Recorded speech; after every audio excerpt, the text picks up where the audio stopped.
So if you could please just make your way so we can also see who is here.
Good morning. Hello, everybody. Welcome to the show, the Eusebius McKaiser show. My name is Rudy Kabi. Good morning, darling, by the way. Good morning. Thank you for inviting me. I'm not quite sure what's going on here. Did you tell your listeners I'm coming to visit? No, it's a Friday surprise.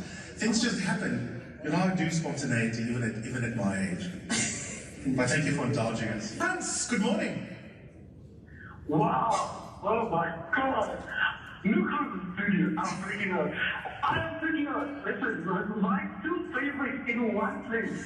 What does it feel like? I want to be a fly on the wall. We've got to take a break. We want other people to call in. Anything under the sun goes. Before I go, obviously, you, Prince, and Musi Maimane think that South Africa should all be listening to the following song on a loop the whole day. Just for you, Prince and Musi.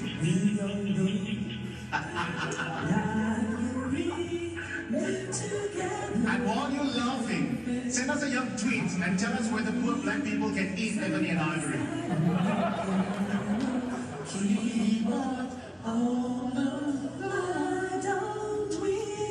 You can't just drag us there. Fix the nonsense first. Then we Precisely. We all know that people are the same wherever you go. There is good and bad. But not black and white. 18 minutes after 9 o'clock, it is hashtag 702 open line. Tell us what you want to talk about. Myself, and my good friend, really cloudy. Well, good morning, everybody, and thank you so much for joining us in this gathering this morning. And we are, of course, here to celebrate the life of someone that we all loved and cared about. And I did say last night I'm going to do all my crying, but I just have to warn you that my tears are loose. So they could come at any time, and I beg your indulgence. But as I was saying, you know, on behalf of UB's family, I would like to say thank you to everybody who has come to be with the family here this morning, and everybody who is joining online via the streaming platform as well. Highly appreciated. And I also just want to express my immense gratitude to the family for affording me this opportunity to actually direct proceedings here this morning. It's an absolute honor and a pleasure.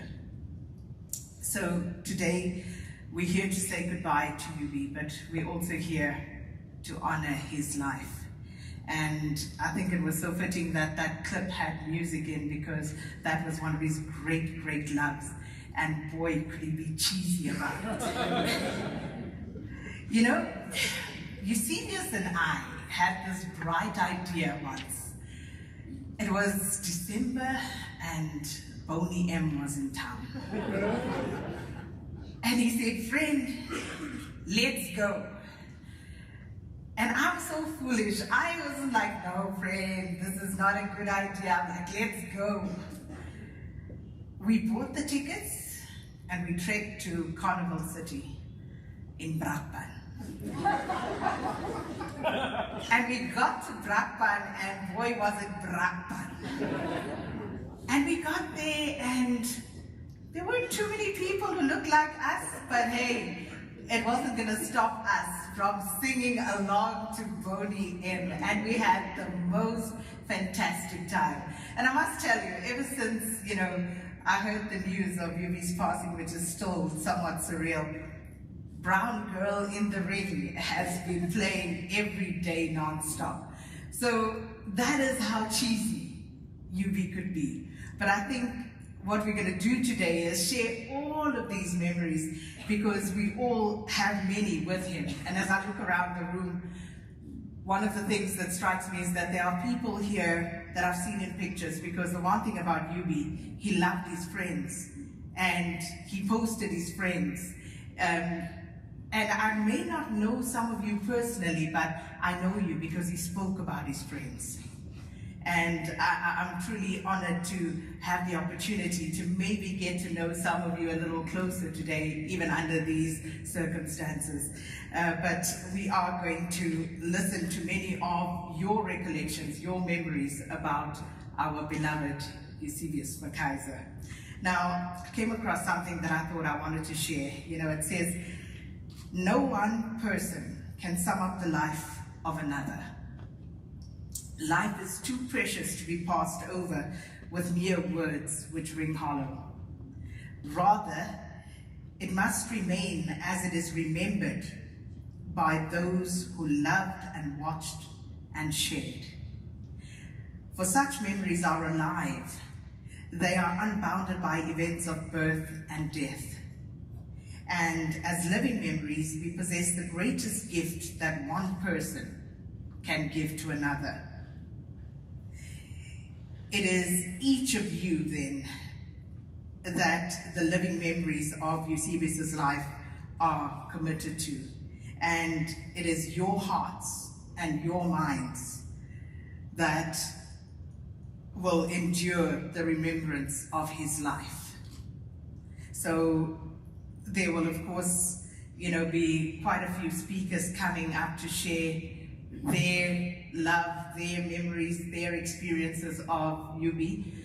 But I thought maybe we could just start with a little moment of silence, just to remember him as each one of us would in our own little space.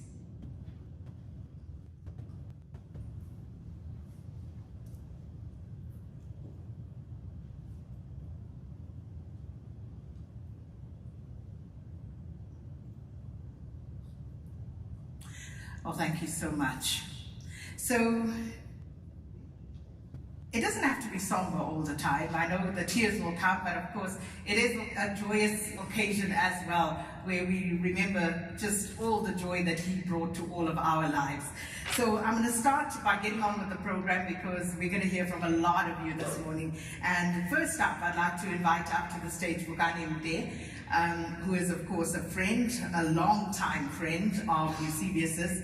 And you know, just watching these pictures earlier on, and it took me back to when Karima passed away, and I see Mikhail, I see Zain, I see Karima's family here as well, and just how absolutely broken Eusebius was, because I think it was no secret just how deep their friendship ran.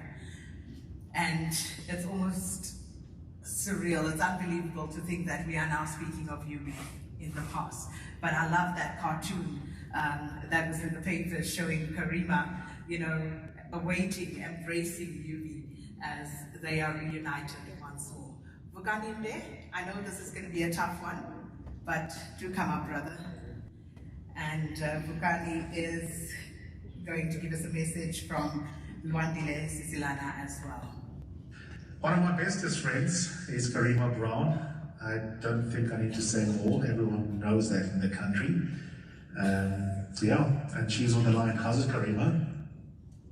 I don't know what to say, Stephen. You know me, when it comes to these offending words, fail me. And it doesn't help that I'm yelling with my echo in my ear whilst I'm talking to you. But, you know, it was striking because I was tuning into the show from the beginning today, and I often don't have the luxury of listening to you all the time. But I've thought of all the times that I've been trapped in my car, not wanting to get out because I want to get to the end of your conversations that you're having with people. And your journey into journalism has been such a big part of my own life that I don't even know where to begin. I was trying to think of... You know what, maybe tell them the first time you saw me when I was this weird kid, literally with a suitcase at business day. That's the first time you saw me, actually. No, firstly, at that time we didn't even really have like a hard thing. Someone walking and pulling a suitcase in the middle of road thing was such a weird thing. And in many cases, like such a foreign thing. And then you were walking with a fro, and I was like thinking, is it gay? Is it gay? You know? And then I could like, yes, man, you see this. I didn't know. Like, where did you fall out from? And then writing on the radio house, I ran to Rwanda Soap with our deputy editor at the time, and I said, oh, it's gone. And she said, you've got to read this, you've got to read this. And of course, I was hooked, you know, from that day. But I decided to get who among my friends dancers with me on tables, bananas for King, and it's my son. And there are very few people who meet, you know, in both categories. And I think, you know, apart from all the impact that you've had on my life, the impact that you've had on his child's life for me is beyond measure. And that's probably where I appreciate.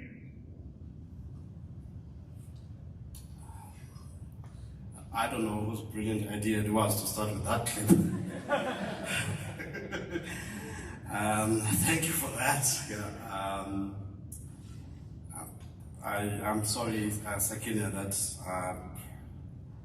I will be the first to inject an air of a somber air into the occasion, which is meant to be a celebration of life and a celebration for a particular life that is so worthy of celebration. And Nduduzo asked me to say a few words here today on behalf of something he calls the core group. I don't know what the hell that is. we will return to that. We'll return to that. It's an interesting concept. Initially, I really did not want to. I still don't, to be honest. I still don't want to speak. I still don't want to be up here. To begin with, a lot of people have penned a lot of articulate, beautiful, eloquent tributes to the Eusebius. people who are a lot better suited to it than I am. I in part, I don't feel that I have a lot to add to that. This is a room full of people who know Eusebius, all of whom loved him and were loved by him. The other reason why I was reluctant and afraid is I wanted to avoid something that I spoke to Nduduzo about. I haven't wanted to use the sentence Eusebius was. I'm not there yet. I'm not ready for that. I don't want to say Eusebius was. Right? We agreed that we don't have to do that. Eusebius is. And so, bear with me, correct me if you have to. I want to speak very briefly. I was told I had 3 minutes. Very briefly, I'm going to speak about what Eusebius is to me, not what he was. He is one of my dearest friends, a friend that I love so much and always will. He leaves me with a deep, deep wound. I'm hurting and probably always will be. Probably all of you in this room are hurting.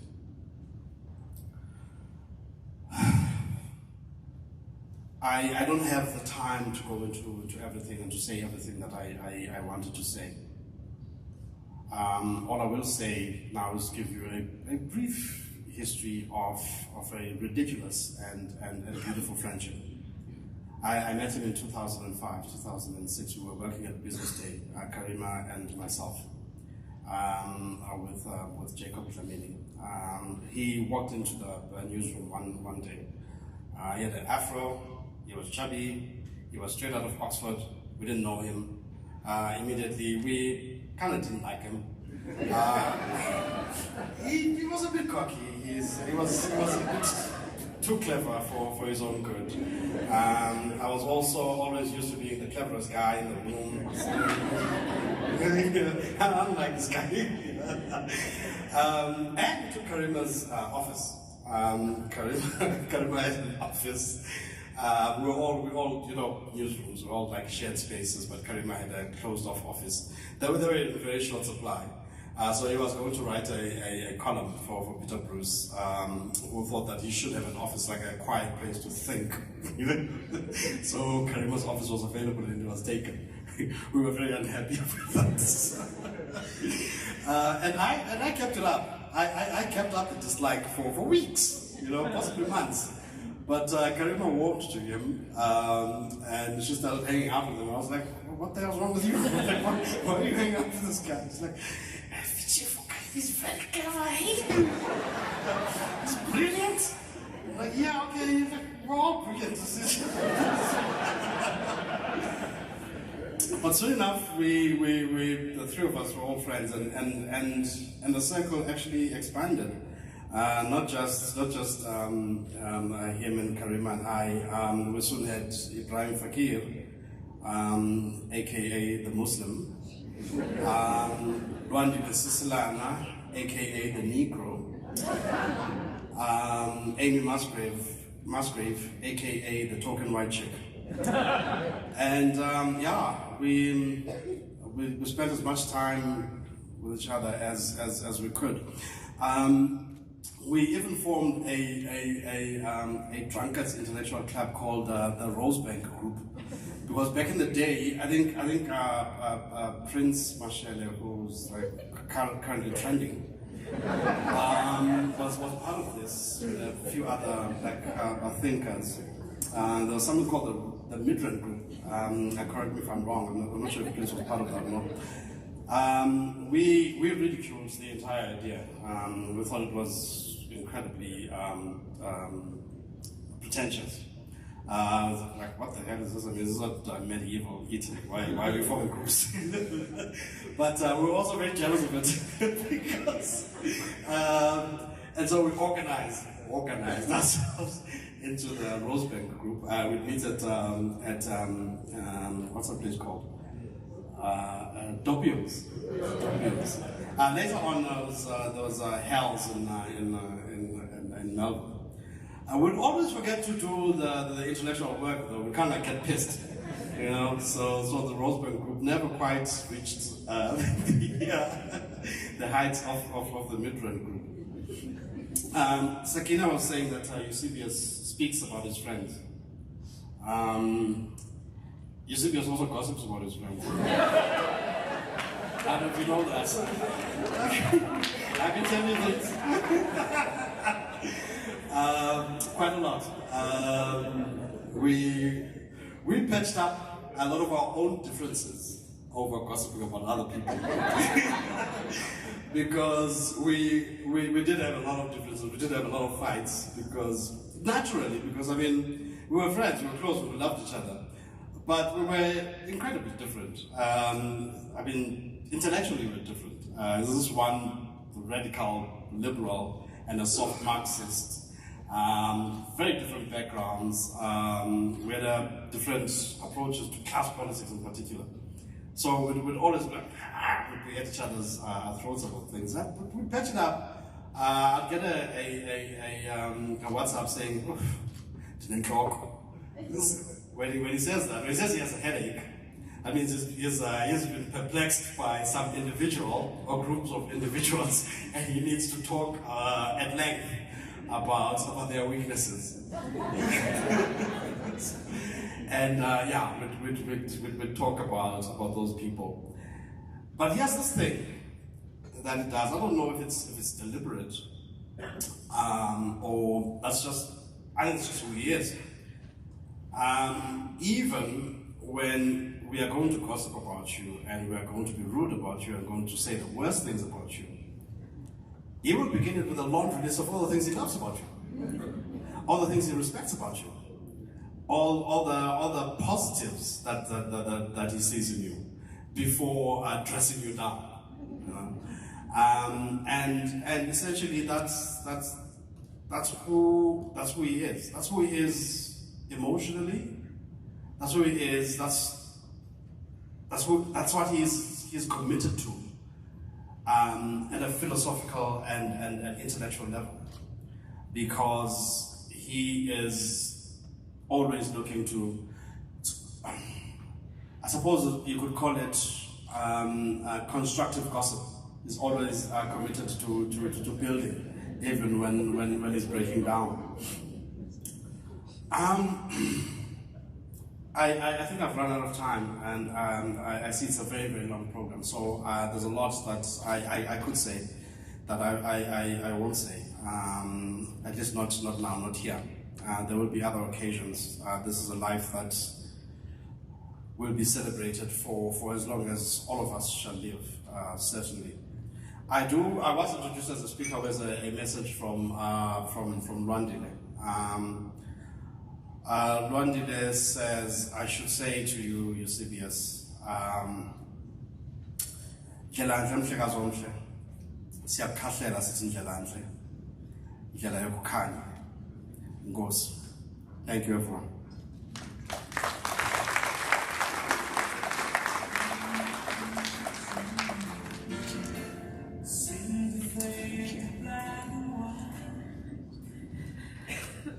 Thank you, Bugani. And, you know, they say you don't speak ill of the dead.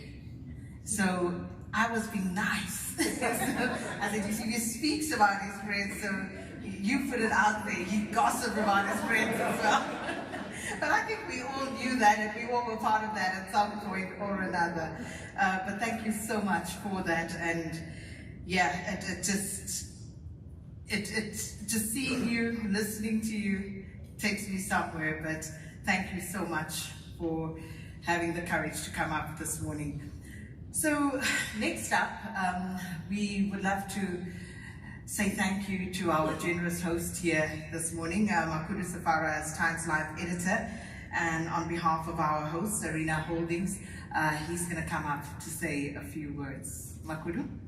There's a medical emergency. I don't know if anyone is in Cape Town that can help out. Sometimes, you know, people are very resourceful. If anyone is near Helen Ziller, wherever she is currently, I'm not sure where she is. I don't know whether we can get some help, eh? We need medical service near Helen Ziller. She's got her foot in her mouth. So we need to take her very urgently, yet again. Man, I just can't believe this. I cannot believe this. It's an interesting little debate going on Twitter between Helen Ziller and other DA politician Mbali Ntuli. And I don't know, Helen Ziller just wakes up and decides to piss us all off, eh? Ask this, Roger, you won't believe this. Helen Ziller tweeting, for those claiming legacy of colonialism was only negative, think of our independent judiciary, transport infrastructure, pipe water, etc. I mean, really, in this day and age, eh? In this day and age, how do you expect the DA to grow off his very low base of black voters with this kind of mentality? And kudos to Mbali Ntuli, who obviously is not well liked by the inner circle of the DA, who responded by saying, it was only negative. Colonialism is the development argument, as development argument is trash, as those subjugated can attest to it. And a little bit of a tour going on as we speak. And Mbali Ntuli goes on and says, it's like saying Nazism was good for German democracy and the advancements in technology. I think Mbali is absolutely right. We're going to see whether we can get Helen Ziller on, ask her about this particular tweet. I think she just likes to piss us off, quite frankly. But she's a senior member of the DA. And here's the thing, Musi Maimane, what do you think of Helen Ziller's tweet? All of you liberals who are quick to weigh in when an ANC politician messes up, when an EFF person says something that is completely off color, what do you make of this? What do you make of this? Are you going to let her get away, or will you demonstrate that she does not tweet in your name as a political party?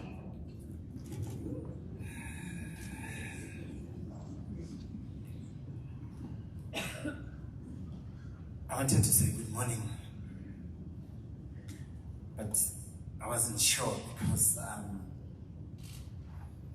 suppose like the rest of us pummeled by a torrent of emotions about our friend, our colleague, our teacher, our philosopher king, and so, you know, I'm not really sure. So, is it okay if we say, and family, if we say protocol observed? So, good morning, everyone, and welcome to the arena. Welcome to this, the home of Times Live, of Sunday Times, Saturday, a home that Eusebius chose to make his in his last days.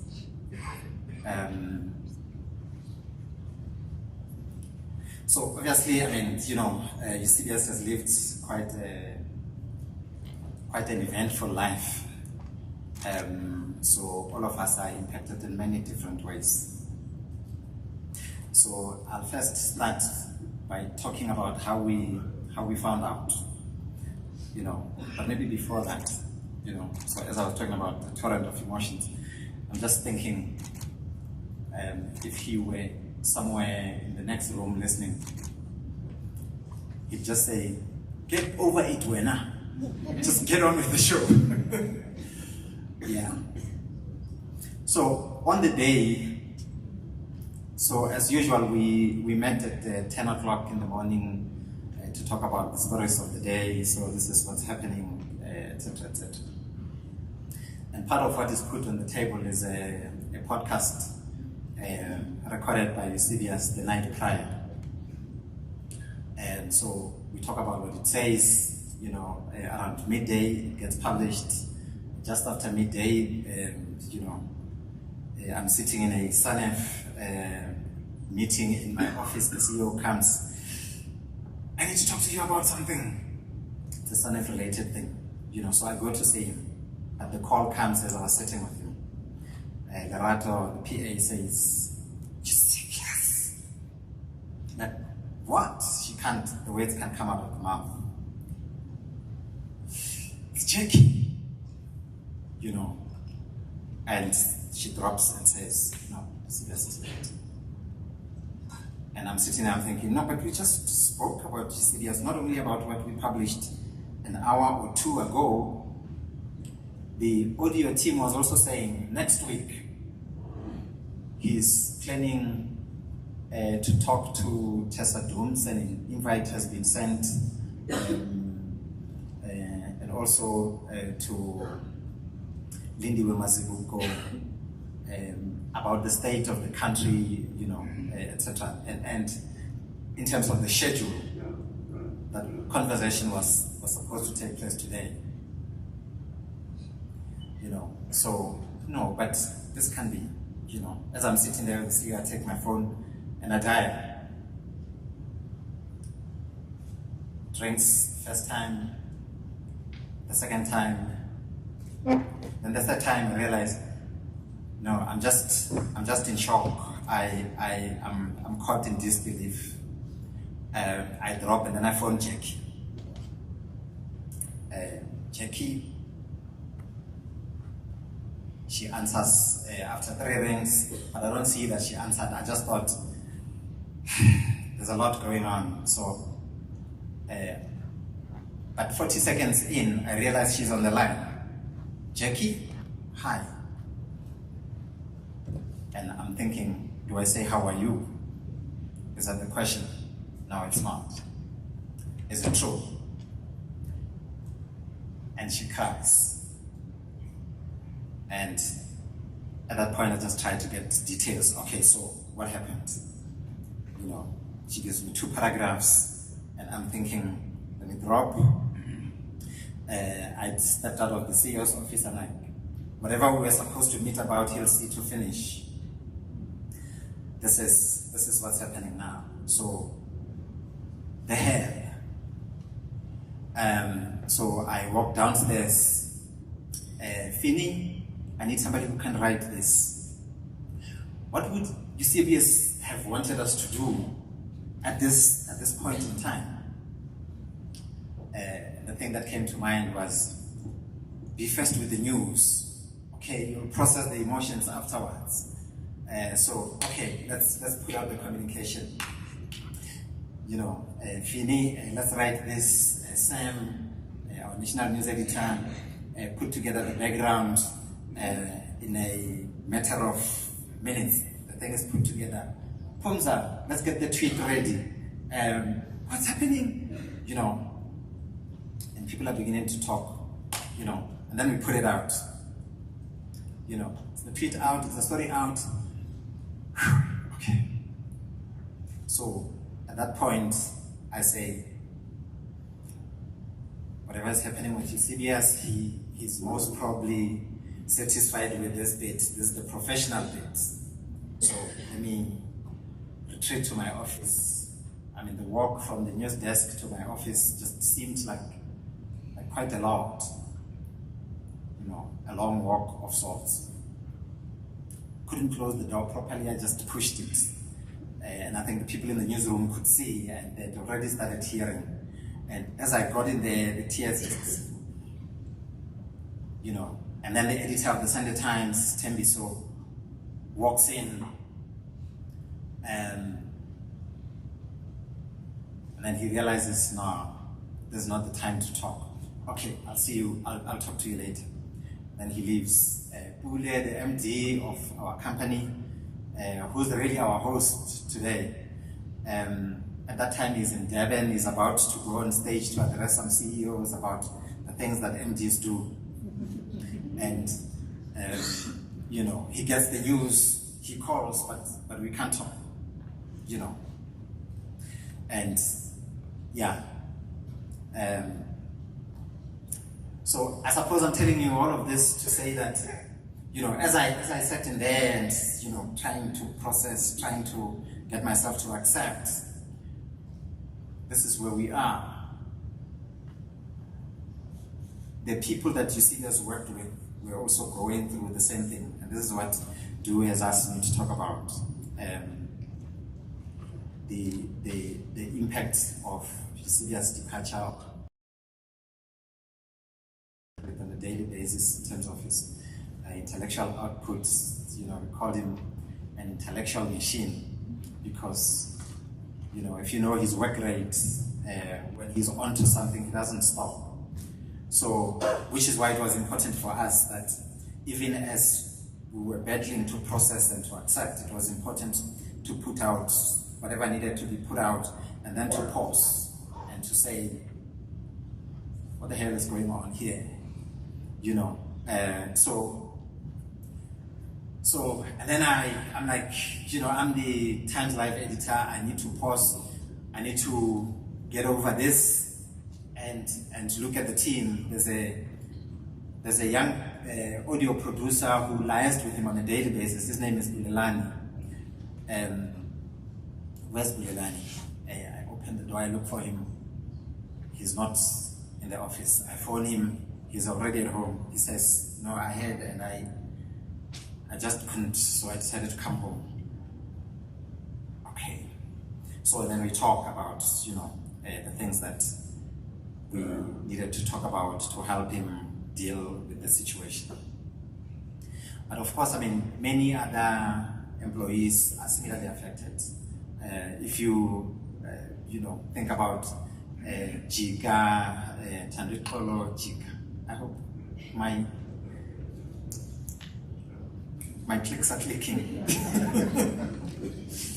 If you think about Jika and Sadelo, if there's a report, you know, say state capture or whatever, and Eusebius wanted to do a podcast and he wanted to move really fast, you know, Jika was saying to me, he'd phone and say, look, I've read this patent, you know, so what are you saying?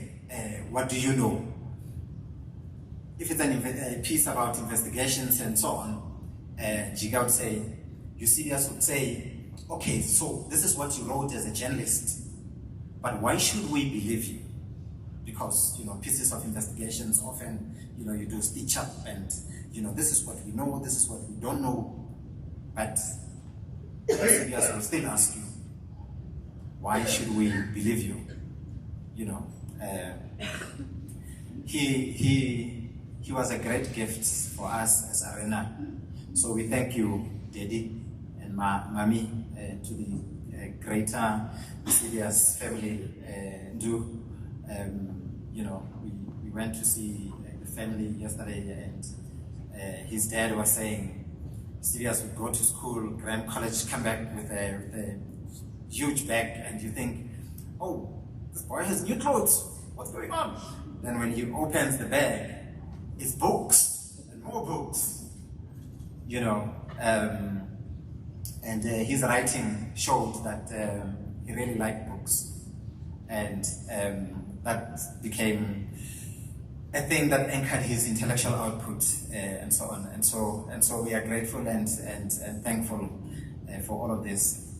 And of course, I suppose a little bit of detail is on the 18th of April. We were supposed to meet him with Pule and the managing director. No, Pule and the chairperson of the company. He didn't know that the chairperson was going to be there. So the meeting was set for 2 o'clock. And you'd know. So we go sit at Fishmonger, we wait for him, all of us are there. And he doesn't show up. You know, 30 minutes in, no, let's go in the office, let's check his. Normally never this late. Lo and behold, we discover on that day, just before our meeting, he suffered an epileptic attack. He survived it. You know, so I sent him a message, hey, get well, this and that, you know, so I phoned him the following day. Are you okay? He's like, Chuck, this is what I'm working on. I'm like, no, dude, I want to talk about your health. He says, no, I'm fine. You know, that was then, but there's so much going on in the country. You know, he's on to the next subject. An amazing guy. And, you know, to go back to the books, yeah. So, one of the pieces he wrote, you know, you get this email from him from time to time, sometimes at 1 a.m., etc. And the first line went something like, my grandmother was such a hypocrite. Then you're like, dude, what are you saying? And then he explains that, Granny would say to him, you need to stop reading so many books, you are so young, this thing will make you go mad. Like, just reduce, But at the same time, when there's the Granny's friends who are visiting, she'd say, boy, come over here. How many pages was the last book you read? And he'll go and fetch it. This one, it's 700 pages. Oh wow, And then at that moment, she'd be very, very happy, that he's doing what we try to encourage our kids who are really into TikTok now to start reading. But I suppose through his writing and his reading, we're able to get glimpses and pieces of, his family life and so on and so on. And as an editor working with him, I mean, it was quite a thing. He obsessed about detail. He was concerned about how he came across. He paid particular attention to detail, and he just. Is the comma in the right place? Is the headline capturing the content correctly? Yeah. And when it's Good Friday, as it was last year, he then just drop a bomb and say, Mr. Editor, I've dropped you a wonderful piece. And when you check the subject line, it says, does God exist? And then, meanwhile, I, Sakina, I'm sitting there, I'm an usher at church. I'm that guy who says, good morning, welcome to church, enjoy the service. And Eusebius is asking me, of all the editors in the country, publish a piece that says, or that asks, does God exist? But, and the interesting thing is, in my other role in SANEF, I'm the chairperson of the Media Freedom Committee. My job is to encourage people to have debates and, to not limit each other. So I sit there, I look at this piece and I'm conflicted. I'm like, I want us to publish it, but I don't want us to publish it. So, eventually we publish it. So thank you to the family for giving us Eusebius, and thank you to the organizers and Dinesh, I know I'm running out of time and I've run out of time. Dinesh and the team who have said, instead of bringing flowers, please bring books, donate books that the family will donate to a charity of the family's choosing. I think that's really life-giving, even if we say that here right now. I think it's the best thing. Yeah. So thank you. Maybe just one last thing. So Eusebius is one of those very talented, and obviously, he's not an analyst who will come free. So he negotiates, gets the best deal. Then we use him, and then he writes a masterpiece.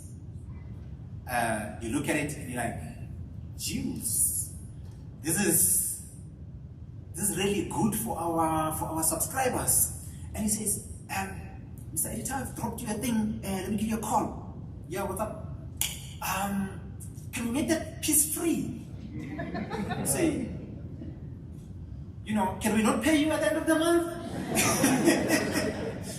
No, but then it becomes a negotiating thing, so how much of what he writes that, must be free, and, and he wanted as many people as it is possible to get access to his content, and at the same time we wanted many people to look at his content and say, we want to subscribe so that we can get access to this content, and then he'd say, there's a thing called tick strategy.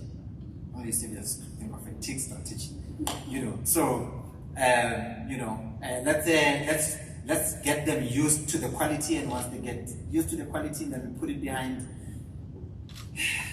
Yeah. So he really was an intellectual rock star. as an editor, I look at what we're doing today, and I think he was our plan. And as the MD had already said, there's so many things we wanted to do with him that we're not going to be able to do. And there isn't anyone in the country or anyway that we're going to find to replace Eusebius. He's not replaceable. He's just, you can find bits and pieces elsewhere in many different people, but you're not going to find what he brought to the table as an individual. And for that, we are grateful to the family, we are grateful to his partner, to the friends and everyone for the time that we had him contributing to our platforms and him enriching our country. He was a true patriot, not the ANC and DA defined patriots, but a true patriot because he wanted what was good for the country. His last tweet talks to that.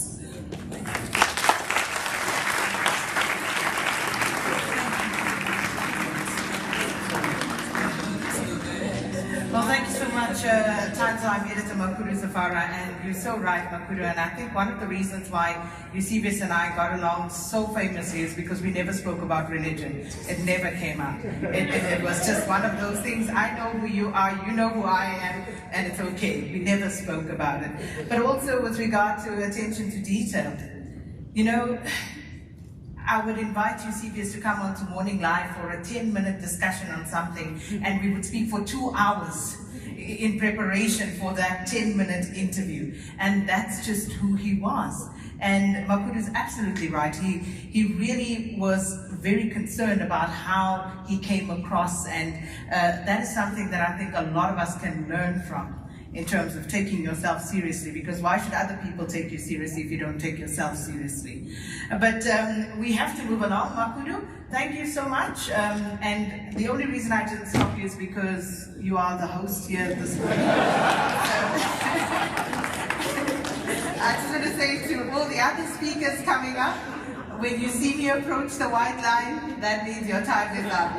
So, without much further ado, let's invite Karen Horn up on the stage. Of course, Karen leads No Introduction, longtime friend, and a journalism colleague of UB's. So Karen, please come up. So yesterday, being the nice guy that I am, I asked my team, who wants tea? Proper tea, not the coffee that hopefully one day the new CEO will improve on at Prime Media, but store-bought coffee. But I thought people will just say like, I don't know, well yeah, cool, I'd love some coffee. There was one person, I shall not name them, in case they're no longer cool amongst their friends. He or she was like, yes, I want chai tea. Chai tea. Okay? Chai tea. And I chuckled because it reminded me of something that I recently discovered in my fridge at home. I was so shocked, I thought maybe my roommate had made a mistake when they went grocery shopping. And what I found in my fridge at home was milk. The milk bit is not the problem, but on the milk was written lactose-free. I was like, hey, since when are we lactose-free in this house? And when I inquired from my roommate, I was told that apparently the human anatomy was not designed for lactose. I'm sorry I'm sitting on a chair, but I have an inner ear infection and it's very problematically feeling like I might fall over and start crying. And then the drunk memes on Twitter would just keep flowing, and I don't think any of us are here. Eusebius would have found that very amusing, but and I'm going to read what I wrote because I'm very scared of crying in front of all of you, and I want to get through this, and I think all of us are wanting to get through this. When I first heard about Eusebius's death from one of my colleagues who did not want me to hear about it from a news update, my first overwhelming instinct was to call him. Not because I wanted confirmation of knowing for sure that one of the most intense, brilliant, talented, kind, and alive people that I had ever known had passed away. But because, as I've done through pretty much most of my adult life in South Africa, it's ever moving, often psychotic news cycle, I wanted him to explain to me what was happening, to talk me through the rush of feelings, the memories of shared past, and the sort of terrible grief of an absent future. And I wanted him to tell me what the hell was going on, to make it make sense. Because even in the face of the most profoundly confusing, divisive, and traumatic times, Eusebius McKaiser had the powerful gift of making things make sense. He was an extraordinary and gifted intellectual who could debate the big questions of life with you, including religion, which he did with me. And he would, like go through the minutiae of a court judgment, what a judge meant by a certain phrasing, and then navigate between that to talking about date my family. I mean, that was the ambit in hilarious detail. We would talk for hours about rulings, about applications. There's a big love of voice notes, which I think all his friends are familiar with. These perfectly worded synopses on what was going on and what it meant. And we would argue, agree, disagree, and then struggle with our understanding. I always walked away from conversations with Eusebius, some broadcast, many of them private, knowing at the end that I knew more than when we started talking. And I know that I am one of an ocean of people that had that same experience. Whether he was delivering one of his painstakingly researched broadcasts with the brilliant Megan Lubke, who did such incredible work together, giving a speech or having a passionate conversation at a lunch, Eusebius was, at his heart, one of the greatest teachers that this country has ever known. Eusebius demanded excellence from himself and from the people blessed enough to have engaged with him in the spaces that he occupied, spaces where he always made place for other people to come in. He was not selfish in his intellect, he was not selfish in his success. He lifted as he rose, and he's one of the people that embodies that saying more than anyone else I knew. You don't know this, but when I first met you at Rhodes University, you intimidated the hell out of me. I mean, you were a brilliant debater, so incredibly smart, and I was terrified of saying something inane or stupid or, foolish around you. But when I got to know you, I discovered that you were your own harshest critic, and the excellence you expected from others was the very same excellence you constantly demanded of yourself. I think it was something that you and your beloved Redi Chabi had in common, that refusal to be intellectually lazy, or to produce journalism or commentary that acted as an amplifier for misinformation, misleading political rhetoric, or blatant dishonesty. Refilwe Moloto is spot on when she says that South Africa's biggest problem is how easily distracted we are. But you, Eusebius, were never distracted. That's what made you such an exceptional legal journalist and analyst. You cut through the noise to the quiet and persistent truth that because so much of our public discourse is dominated by very loud and very psychotic narcissists, we often struggle to hear. But you made us hear it, Eusebius. And not only that, and most valuably of all, you taught us how to hear it.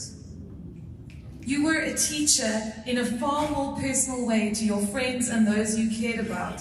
I don't even know if you realized how powerfully you mentored so many young and upcoming journalists, analysts, legal professionals, to move from just being good to being excellent. I read Voyse Online's incredible thread about how your often very demanding mentorship gave her the skills and confidence to step forward into her role as a sharp and hard-hitting broadcast journalist. I think of also Ziad Noble, who you were so proud of, one of South Africa's most talented broadcast journalists, someone that you nurtured in your own way. And I know you were proud of them and so many others because you told the world that you were, with detailed, beautifully worded social media posts that were a hallmark of how you not only empowered this country's young talent to step forward, but you also shone a light on them so that everyone would know who they were. And I thank you for that. There are so many people in this room that can speak to the power of your encouragement, which I know energized and empowered so many of us when we were in dark spaces and needed the light of your honesty and your kindness. And you did that for me. You did that for me. You have left a generation of courageous thinkers behind you, Eusebius, people who learned from you how to get to the truth of an issue, however messy it is, and not to be afraid to speak up. And just like you did, calling out corruption and incompetence as readily as you refused to let people get away with nice racism. I know that all the fights you chose to fight were born out of real love. Love for this country, love for its people, and love for a future that I know you wanted for all of us. You were never, ever apathetic about injustice, Eusebius. You refused to be. And I hope and pray, though I know you're going to roll your eyes at that word, that we all keep fighting for the hope that you carried inside for all of us. I wanted you to know that I will miss how you comforted me, how you made me cry with laughter, your book and film reviews, the love of food you shared with your soul sister Karima, your ability to assess everyone that you cared about with both deep love but much needed honesty. I hate that I won't see you grow old with Nduduzo and write more brilliant books and analysis and discover more beautiful Johannesburg streets that you post about and walk and post hilarious, compassionate, enraged things on the social media platforms that you use to document your extraordinary life. I am so grateful for those posts now. I read them, I watch your videos, I listen to your voice notes, and I cry because this is the archaeology of a life that, even though it has been bearing so much fruit and it will bear fruit for generations, ended far sooner than it ever should have. But Eusebius, it was an extraordinary life. So I want to ask everyone who feels the same way as I do, in my shaky, sort of problematic airspace, to just stand up and to give a standing ovation to Eusebius McKaiser for the way he lived his life.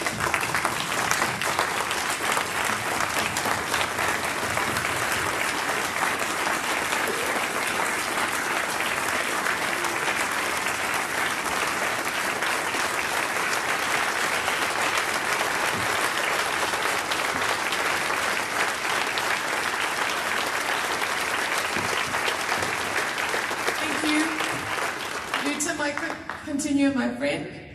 I will never stop missing you. Thank you so much, Karen.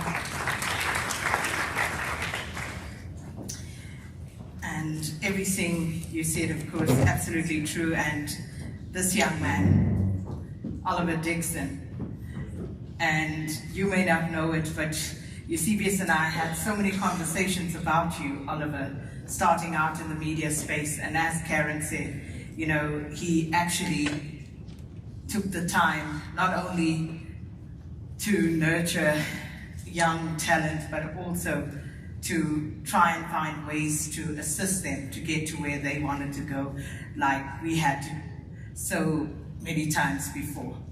But of course, we're going to keep it moving, and our next speaker is Dawn Klatsko. And Dawn is a business coach who has been working with Eusebius over the past couple of years. Oliver, how's it? Hey, sorry, the line was just buffering there for a second. Let's see whether we can hear you now properly. No problem. I hope you can hear me properly. How's your lifestyle treating you? You know, it's this. Obviously, everyone who can hear you can recognize your voice. Oliver was also on 702 until recently, and someone that I've come to know over the years, much younger than me, but also trained as a debater and with an interest in media, and he seems to be now stuck with various media careers that he's also pursuing. And we have a friendship that's budding, and you're beginning to know a bit more about me than you should. You yourself can probably spill some tea just based on our WhatsApp conversations.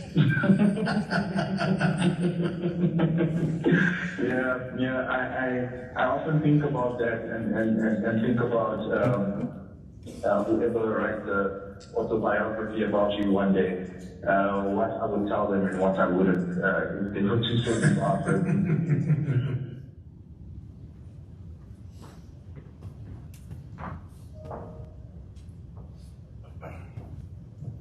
I really just want to say thank you, Karen. I was going to say what she said and then just leave, but I guess that wouldn't land well. The second thing, I can hear Yubi's voice in my head from his coaching of me to say, Dawn, just put your notes away. I want to hear your voice. So I apologize to Yubi, but I'm not going to do that today. So I've worked on hundreds of brands in my career, but working with brand Eusebius has by far been the most interesting and the most rewarding. And I hope to give you a slightly different perspective on this brilliant brand, Eusebius, this morning. We first met when we both worked at Power 98.7. I was technically his boss, a fact he loved to share because he knew it would make me chuckle and turn slightly pinkish in my cheeks. Sorry, I don't know where that feedback's coming from. I say technically because it was like saying that I once looked after somebody's domestic cat, so I was equipped to tame a lion. Seriously. I'll never forget the first time that I was instructed to call Yubi to a disciplinary. He had called some very high-profile individual, I won't mention their names, an idiot on air. Now, everyone in the office obviously knew what had gone down, and I'll never forget the sight of Yubi. You know, he had this like really relaxed look, and I saw him coming down through the open plan offices between the producer desks, and all I saw were the eyes watching the lion coming along.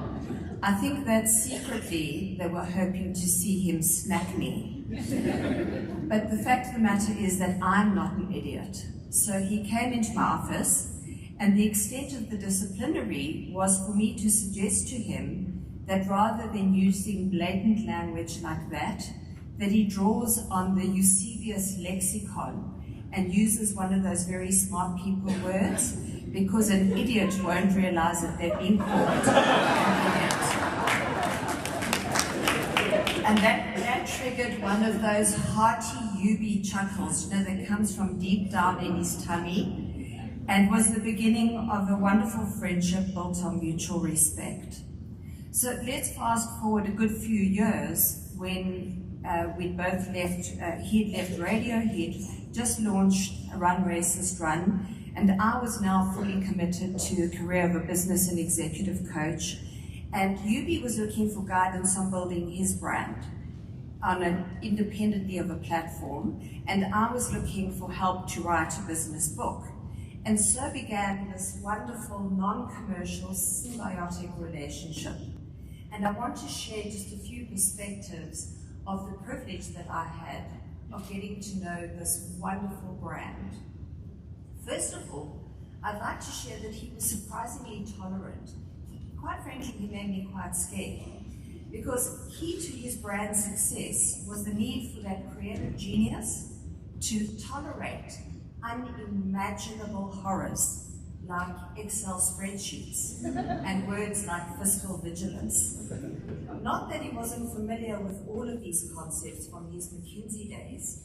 It was simply that he had never ever entertained the idea of embracing these concepts for himself. And then we started adding a few extra players to his barber. There was now a bookkeeper, a financial planner, an executive assistant, all entering the circle. All of them asking questions and imposing disciplines. Can you imagine?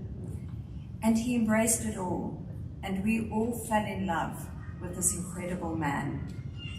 As an aside, I would particularly like to acknowledge Jackie Stradham, who many of you know as his virtual assistant, and I know as UB's absolute guardian.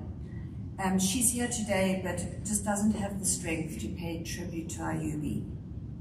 As an aside, Jackie's cat was the one that I managed to be responsible for. But another one of UB's aversions were stereotypical labels.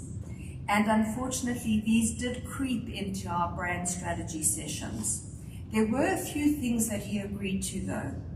One was when I referred to him as a challenger brand. And my heavens, wasn't he just that?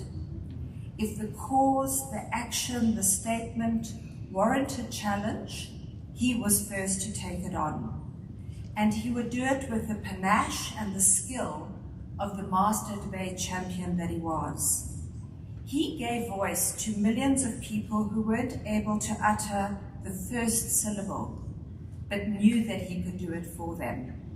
I had the experience of that. When things made me fearful or anxious, I would use the privilege of having the direct line and encourage him to take up the debate.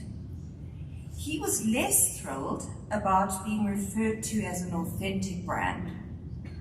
I'll never forget one particular session where, to be honest, I did draw on a Google explanation and definition of authenticity, much to his horror. And we have these Wednesdays with UB sessions, and I did give a heads up of what was coming. But you listen to this description and see if you agree.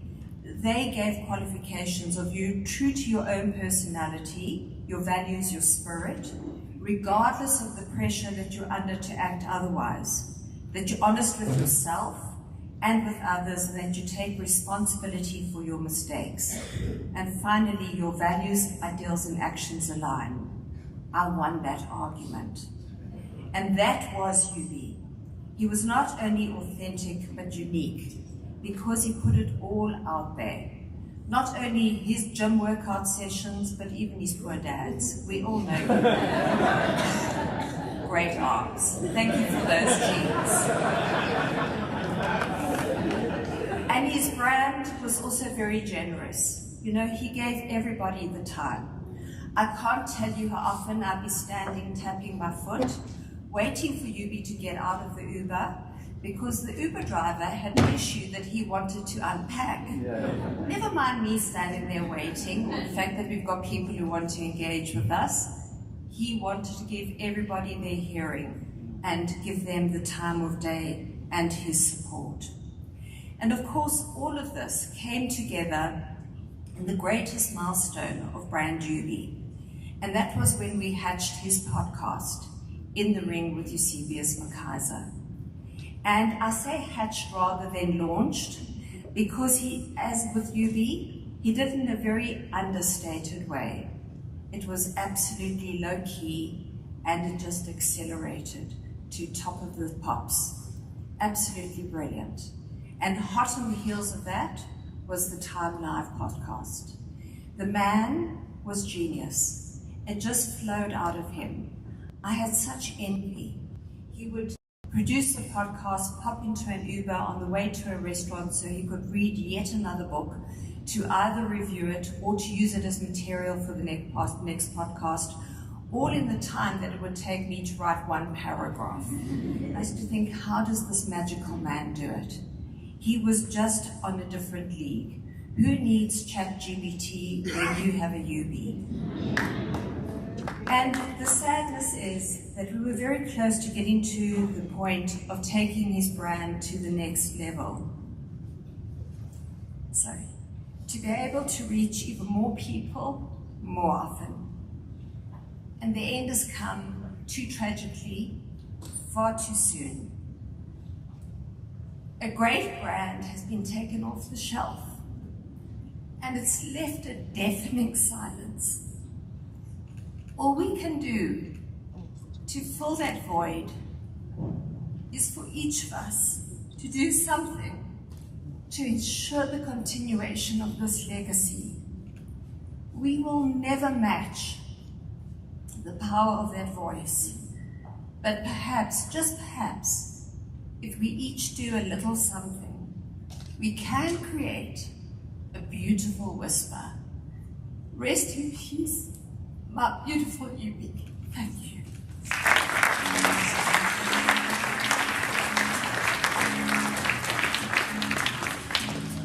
Well, thank you so much, Dawn, and absolutely spot on. He was a genius, and that was undoubted. Eusebius obviously also imbued with a multitude of very honorable attributes, and he was deeply altruistic, he was compassionate, he was caring, and those things reflect in some of the issues that he took up, the causes that he aligned himself with, and we'll hear some of that. Some of the tributes that were written, and thank you to the friends who wrote. Ibrahim Fakir wrote about how Eusebius was culturally colored and politically black, and that was so true. And I think that's also where Eusebius and I, there was a special bond there. And I remember when Nathaniel Julius was shot and killed in El Dorado Park, I instinctively knew the person I needed to take with me for that broadcast was Eusebius. And suddenly, Eusebius and I became these colored heroes. And it was totally by accident. But you'll be amazed at how many people actually reached out to both of us, and we spoke about that later. And it was because he was not scared to identify as colored. And that is something that we bonded over. There were things that we could call each other about that I knew only Yubi will understand that. Like he knew, only Sakina will get that. But he cared about so many causes, and we are going to speak at least about one of those, because he was just such a well-rounded person. And he didn't make noise about some of the altruistic things that he was involved in. Did it silently, as it's supposed to be. So I'm going to call up now Zakira Mohammed, and she's the founding member and chairperson of the Mina Foundation. And this is one of the causes that Eusebius was so passionate about, period poverty. And the work that was done around that. So Zakira, there you are. I'll stand with you. Zakira, I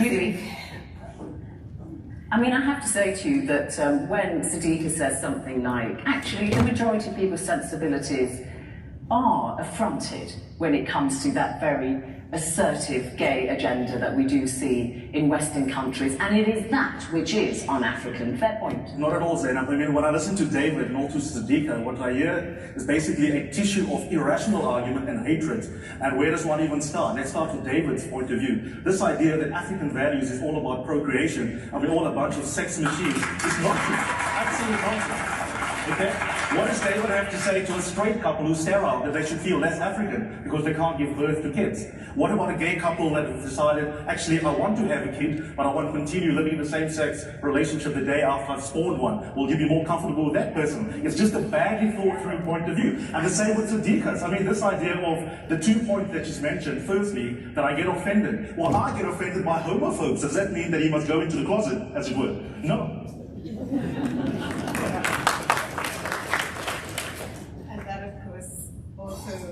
Because we tend to forget sometimes that Yubi was also a TV person, and it's not just the radio. He really did love broadcast in all its facets.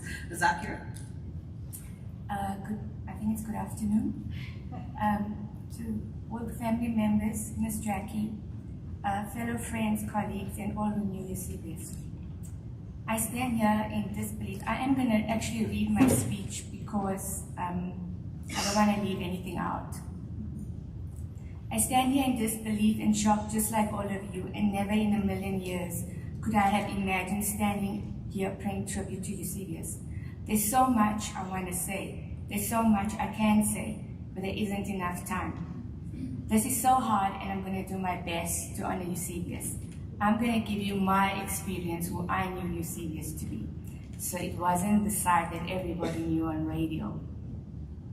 So our love story began in May 2017 when I was invited to speak at the first African Shared Values Summit at the Sandton Convention Center, where Eusebius was the MC.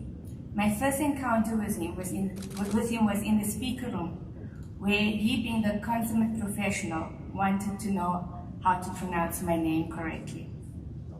The only thing going through my mind at the time was, I never want to be in the hot seat with this guy. Needless to say, I've been in the hot seat many times after that. He always put me at ease and made me comfortable. After my first interview with him, Yubi was eager to join Team Mina. He was so inspired and wanted to make an impact. Of course, I had heard that many times before from many others, but the difference with Yubi was that he prioritized Mina. And before you knew it, he was welcomed to our board sometime in 2018. For those of you who don't know, Mina is a menstrual couple on a mission to end period poverty. Her circumstances do not define who she is. She's smart and confident, she wants to stay in school, and she's probably South African. The Yubi I knew was kind and compassionate and so polite. I know that doesn't sound familiar. He was so sensitive and so gentle, and he really was. And he was really eager to make a difference. He used his platform to highlight all social ills in our society, as you all know. Our country needed him. Our country felt safer with him. The thing that stood out for me was that Eusebius was intentional in everything he did when it came to social justice. He was also so very funny. I'm sorry, Ndu. He really was. And he was so witty. He always had me in stitches. I often teased him about doing comedy in his spare time. He was flirty and mischievous, and he had the most stunning smile. He really was a committed and active board member, the only non-menstruator with the loudest voice. He always entertained my ideas, even if they were a little far-fetched. He just made it happen. One of those moments was when we hosted the menstrual conversation with men and boys live in studio. We invited 50 people and 100 attended. We had boys from St. John's and girls from Kingsley College and a lot of men in the room, and where we discussed how periods are everyone's responsibility. He hosted many other interviews with beneficiaries sharing their stories on air over the years.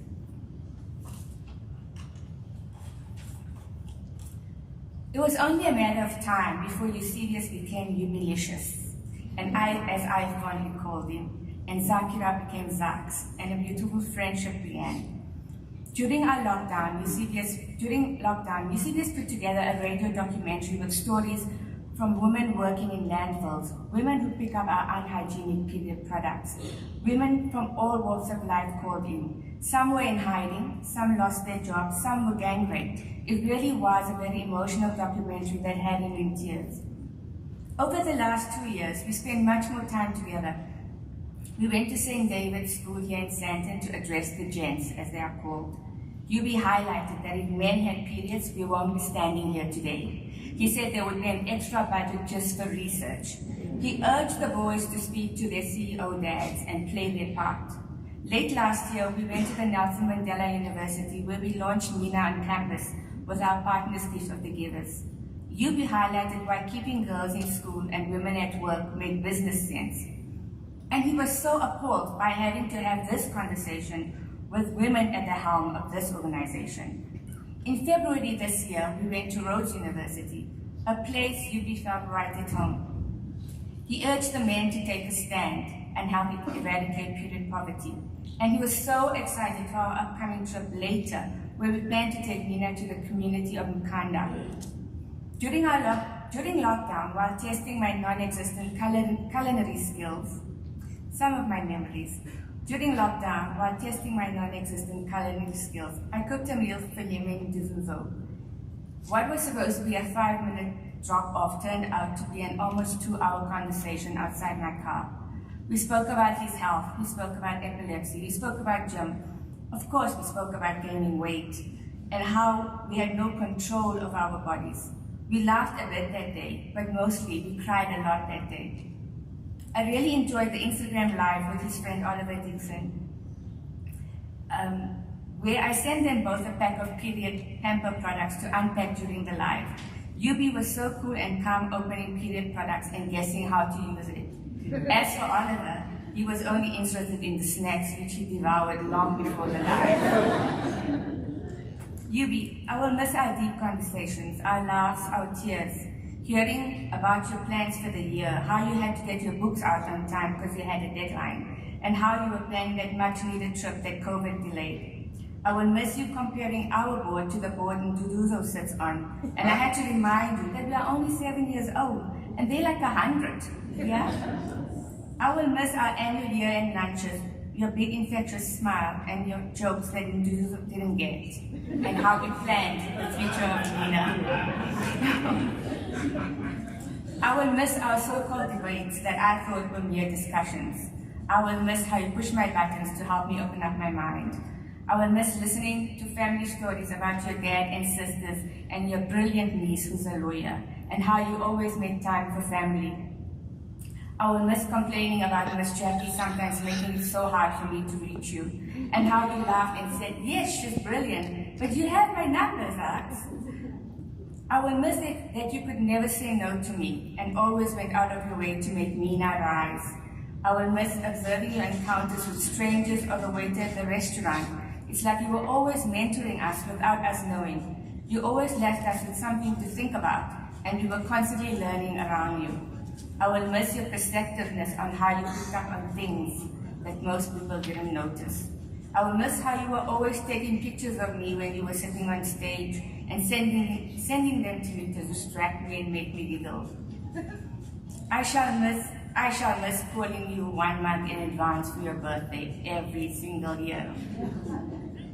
I shall miss you telling me you love me and listening to your voice notes. Zax, what time are you picking me up? Zax, who's coming with us? Zax, who's driving? You really weren't also. I shall miss our road trips where Shlubi and I picked your brain purposefully, save some topics just to hear your opinion. And we will always stop at Nanaga Farm Store from now on, whenever we go to Makanda and eat rooster cooks in your honor. I shall miss our little spinner sessions, the glue that keeps friendships together. You always made me bigger than I am. You knew very well how I shied away from the spotlight and always made me stand up unapologetically in front of an audience at our events. Even at this moment, you have put me in the spotlight again and probably having a good giggle from above. Yubi, I loved how you always made me feel like my opinion mattered and how you listened intently. And as per my last WhatsApp message to you, happy birthday, beautiful man. I don't have any words to describe the amazing human that you are. Eternally grateful. You have left a scar in our hearts, and I want to remind you that when we met, we had 10,000 beneficiaries, and since you left us, we are on 100,000 beneficiaries.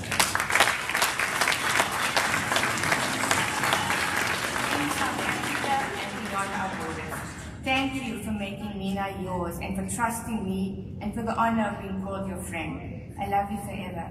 And we will soldier on and make you proud. I end with your last words to me. Thanks so much, friend, for everything.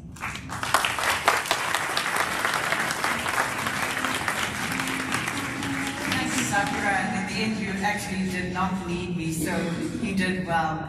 And, speaking of Yubi being an old soul, I've always meant to ask the family, so Dad, are you sure Yubi's date of birth was correct?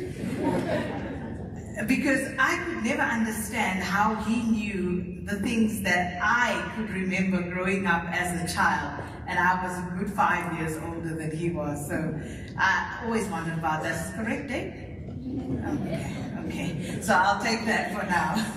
But we are going to move along, and you know, one of Eusebius's passions, of course, was debating, and he never shied away from that. He always made sure that he plowed back to society, went to schools, was always looking for the next opportunity of how he could encourage others and groom the next lot of great debaters in our country. But coming up now is Nick Ferreira, who was UB's debating and philosophical sparring partner.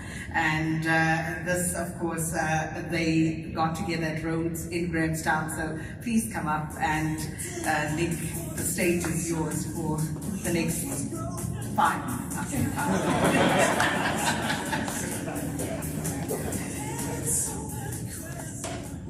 We normally get 7 minutes in debating. I met Eusebius at Rhodes University in 1999. He was a tutor in the philosophy department and already a rising prospect in the debating society, and we quickly teamed up to become a debating team. He loved to build cases, carefully laying out arguments in support of normative and policy decisions. I like to rip them down. So we made a good team, and we won a few competitions. Most joyfully, the UCT National Championships in 2001. In relation to that, there are photographs. Please do not look at them. But if you do, remember that that is just how fashionable intellectuals dressed in the 20th century. We quickly became friends as well as debating partners. He wouldn't have said friend, he would have said interlocutor. He loved that word. A person who takes part in a dialogue or conversation. And he meant it Socratically, and it was a mark of honor.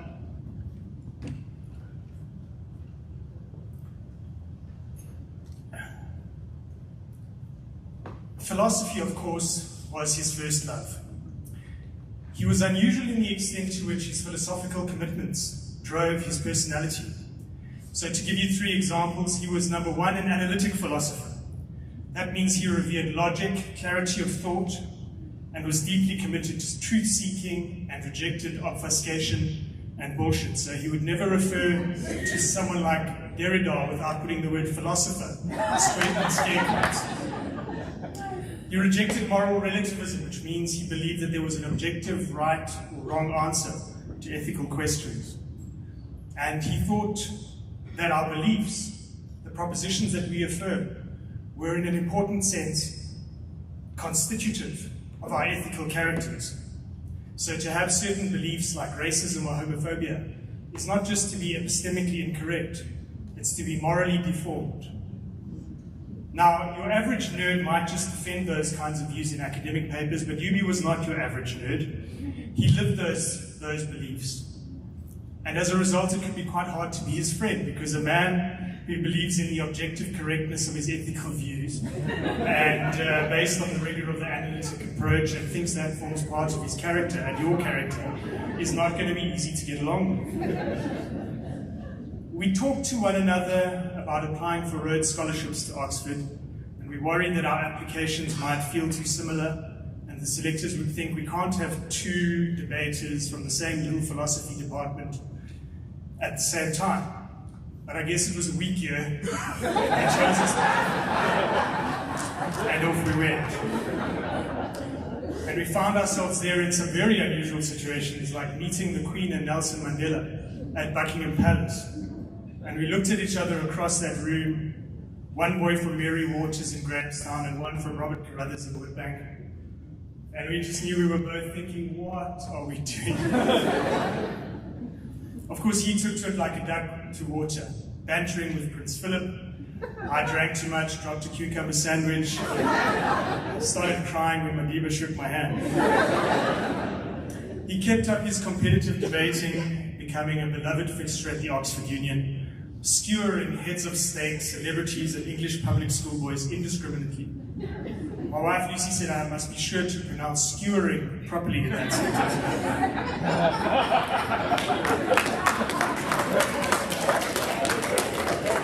And he very, very much enjoyed being a short bus ride away from London's gay club scene and fun. But for the first time in his life, I think he struggled to make progress academically. And that was a source of deep anguish to him. And eventually, for reasons of self-preservation, he gave up on his doctorate, and it was a decision I supported him in. After we came back, at some drinks party, someone asked him what was next. And he said, I'm going to become a political commentator and public intellectual. And I remember we thought, you don't just put in a job application for that position. But he did it. And look at how successful he was. It turned out the rest of South Africa enjoyed being his interlocutor as much as we did.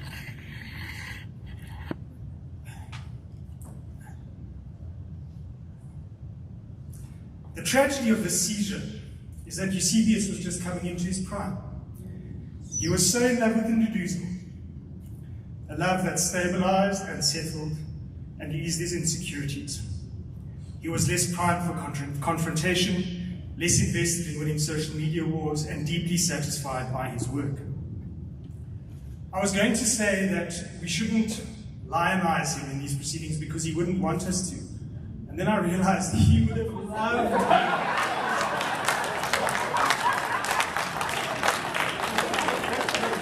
This event would have been right up his But we should recognize he was a complicated human being. He had his flaws. And let's speak frankly, since we all love him, he could be a complete prick. He had the ability to take a disagreement and turn it into a deeply unpleasant personal fight. And there were times when he really hurt people, I think sometimes unforgivably. But how could it be otherwise, when the world had done all the things it had done to him, when he had to wear so much armor, when he felt so acutely alone so much of the time?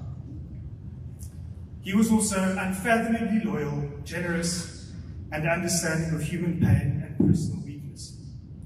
And he sought out young black students struggling to fit into white institutions and gave them time, advice, and mentorship. And as a young high school debater wrote to me this week, he normalized black success for a whole generation.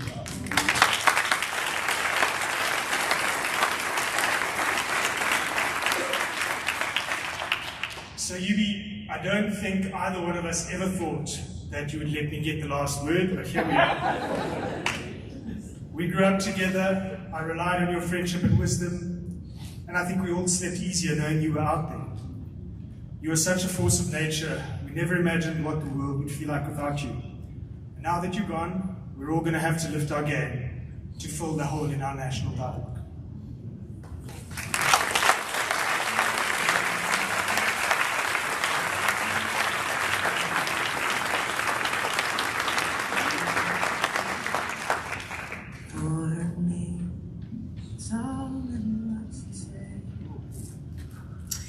So I'm going to introduce the next two speakers now, and so Voyse Abrams, the Deputy Director of the Apartheid Museum. Voyse, if you could just come forward whilst Dumiso Luthuli comes up to the podium. And Dumiso Luthuli is from the Rhodes Foundation and also a close friend of Yubi's.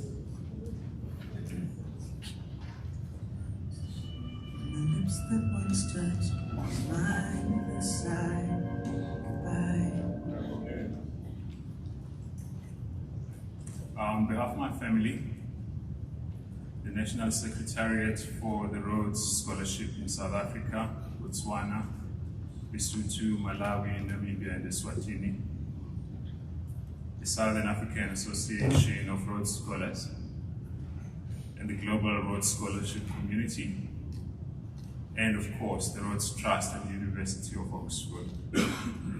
I extend my heartfelt condolences to all gathered here today, especially to the McKaiser. Yes, UB called himself McKaiser in Johannesburg, but he told me that it's actually not McKaiser, it's McKaiser.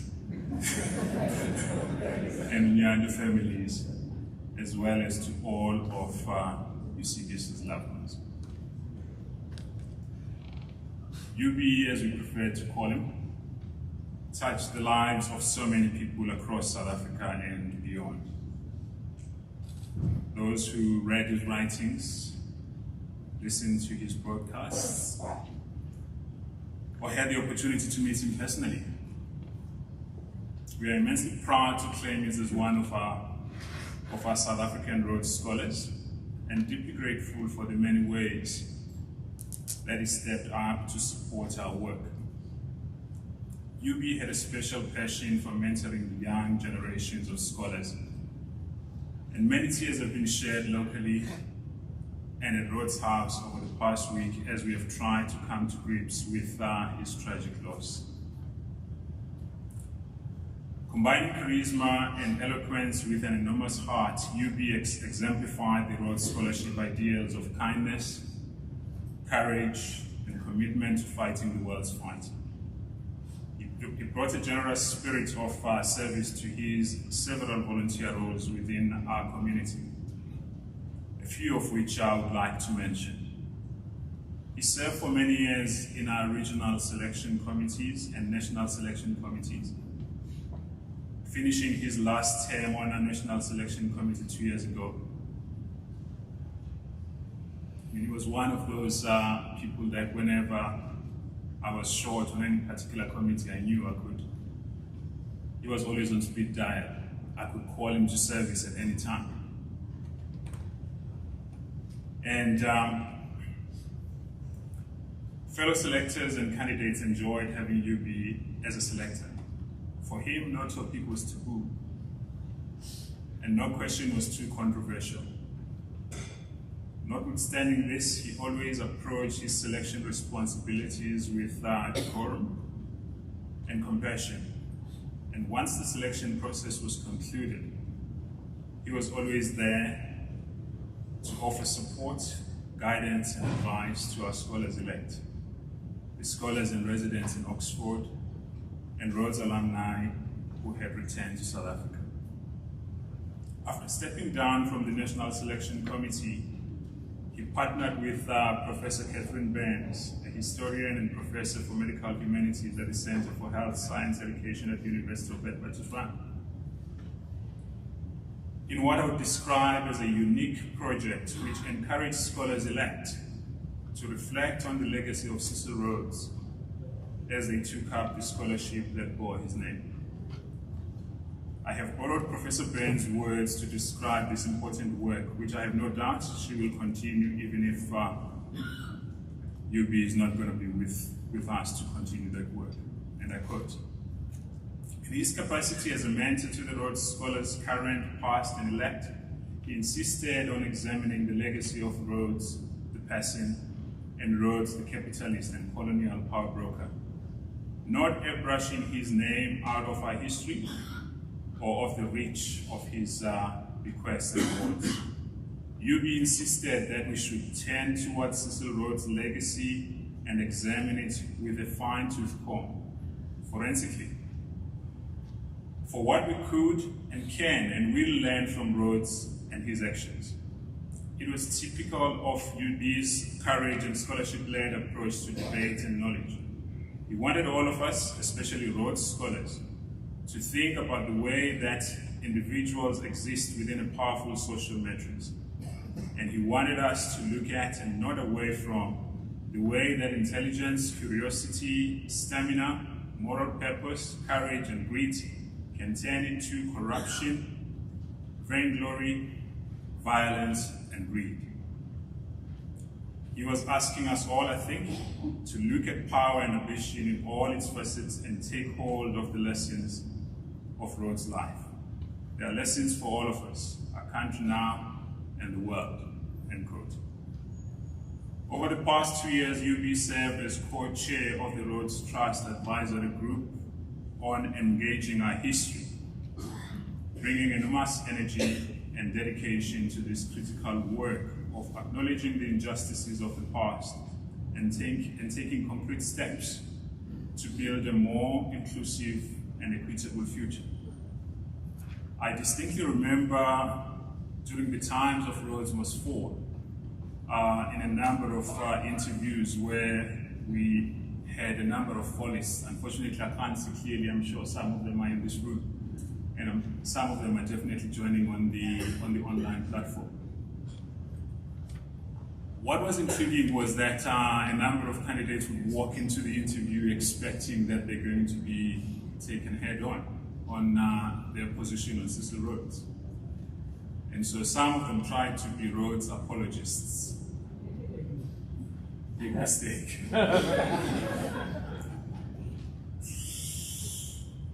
Oh. Dr. Elizabeth Kish, the warden of Rhodes House and CEO of Rhodes Trust, has paid tribute to his astute political commentary, always grounded in his academic training as a moral philosopher, and the incisive intellect and fearless candor that he used to lay bare the painful racial inequalities and complex dysfunctions of our beloved country with boldness, energy, and wit. We, the Rhodes Scholar community, join with you all in mourning the loss of an important, fiercely independent political voice who spoke truth to power from a deeply personal and humane space. UB embraced his own vulnerabilities and encouraged us all to do the same. As Elizabeth said, he was larger than life, and the hole he leaves will similarly be immense. I bumped into UB and Uduzo a couple of weeks ago. Don't worry, I won't mention the place because you guys are always there every morning. And we chastise one another about our long overdue catch up over a Sunday lunch. And of course, we agreed to make amends. And we declared that it was going to be soon.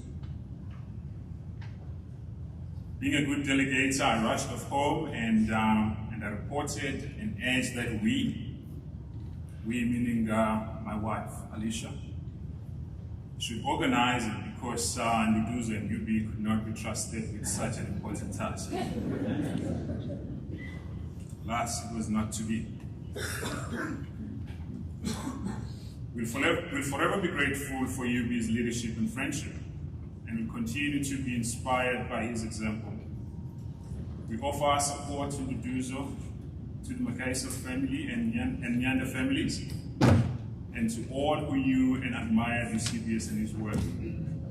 May his blessed memory, I use blessed deliberately, may his blessed memory inspire us to pick up where he left off, to speak truth to power, to be fearless, to be vulnerable, and to spend our lives in the pursuit of knowledge. Thank you.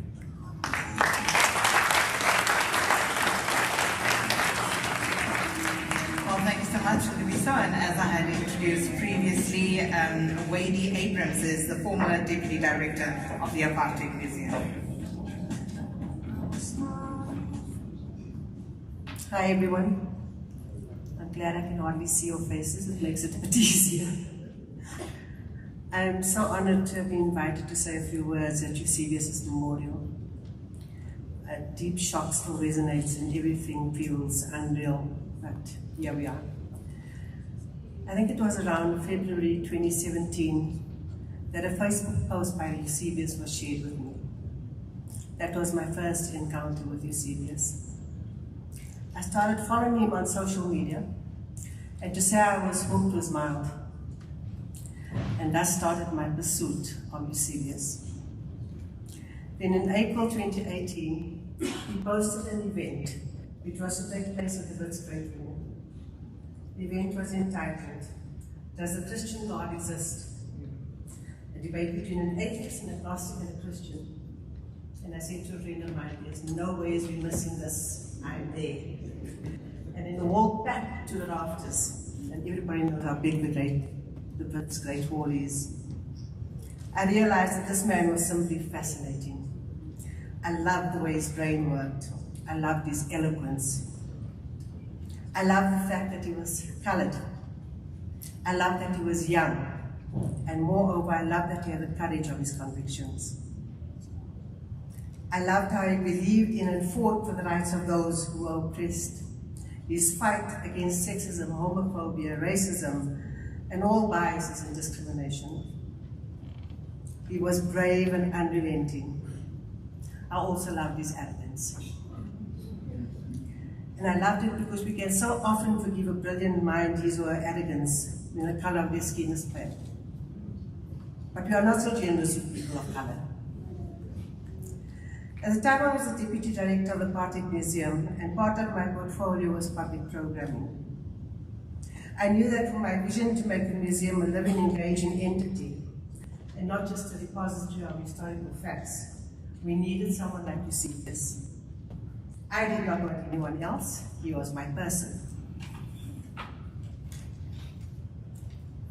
After months of chasing him like a jilted lover, which included emailing him, Facebook Messenger, WhatsApp messages, even chasing his cousin Jermaine to chase him, that I finally heard back from Eusebius. His first words were, "Forgive me, I tried to ignore you, but my abandoned Catholic conscience wouldn't let me." And so began our years-long collaboration. Leading up to our first working lunch, I remember posting on my Facebook page how my imposter syndrome had kicked in big time. The first thing he said when he saw me was, "Meisie, they collect your harder." We had a good laugh and I was at ease. So here's how it worked. Our strategy was to use the South African public holidays as a catalyst to determine the topic. We would meet, I would ramble and ramble and ramble. He would sit like this,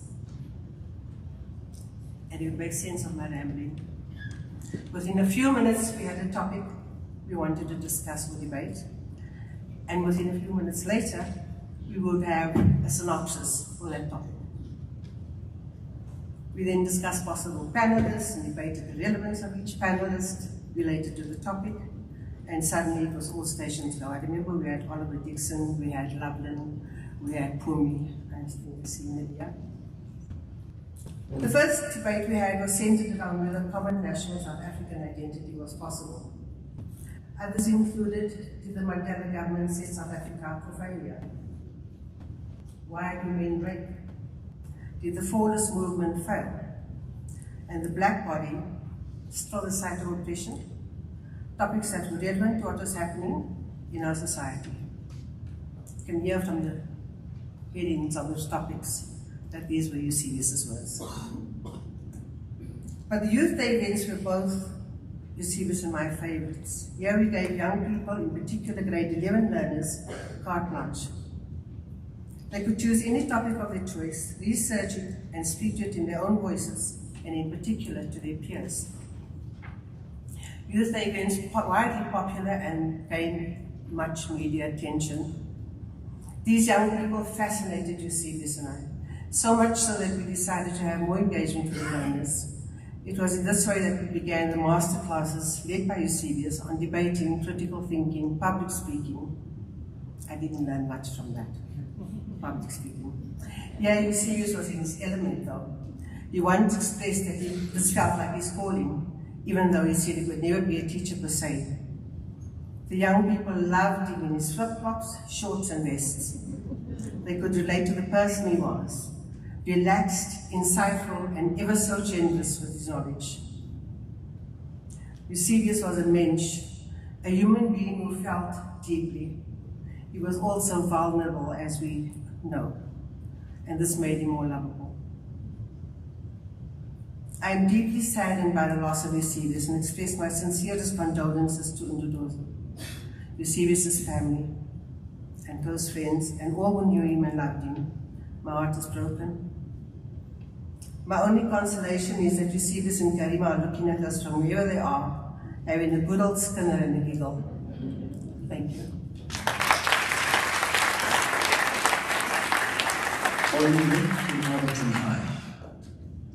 Hi, how are you? I'm alright, man. How are you? No, yeah, I'm okay. This is complete. I was going from our team. It's all. Yeah, back in 2014, when Uber started being popular around Johannesburg, and I started driving for Uber, I met two Eusebius. I used to drive him around, and he ended up being sort of like his personal driver or something. And for me, it was a bit uncomfortable meeting this celebrity guy that I used to see on one of the called shows on the 53, and he's a celebrity and all of that. But he made me feel very comfortable to be around him, and taught me how to be always prepared and have your facts straight when you're gonna comment about something and debate about something. We used to debate a lot. And his partner, I met him a few times when I dropped down. He said he was all fine, was a great guy as well. And condolences to him and the family and everyone who's feeling the pain.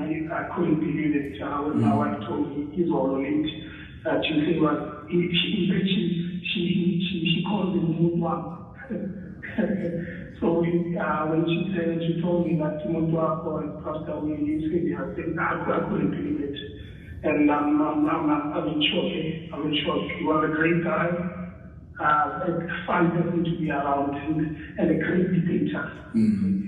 So, rest in peace, you say that, and now walk about what's in the pain that I'm feeling right now. Olivia, and condolences to you as well, man. And thank you for sharing that tribute with us.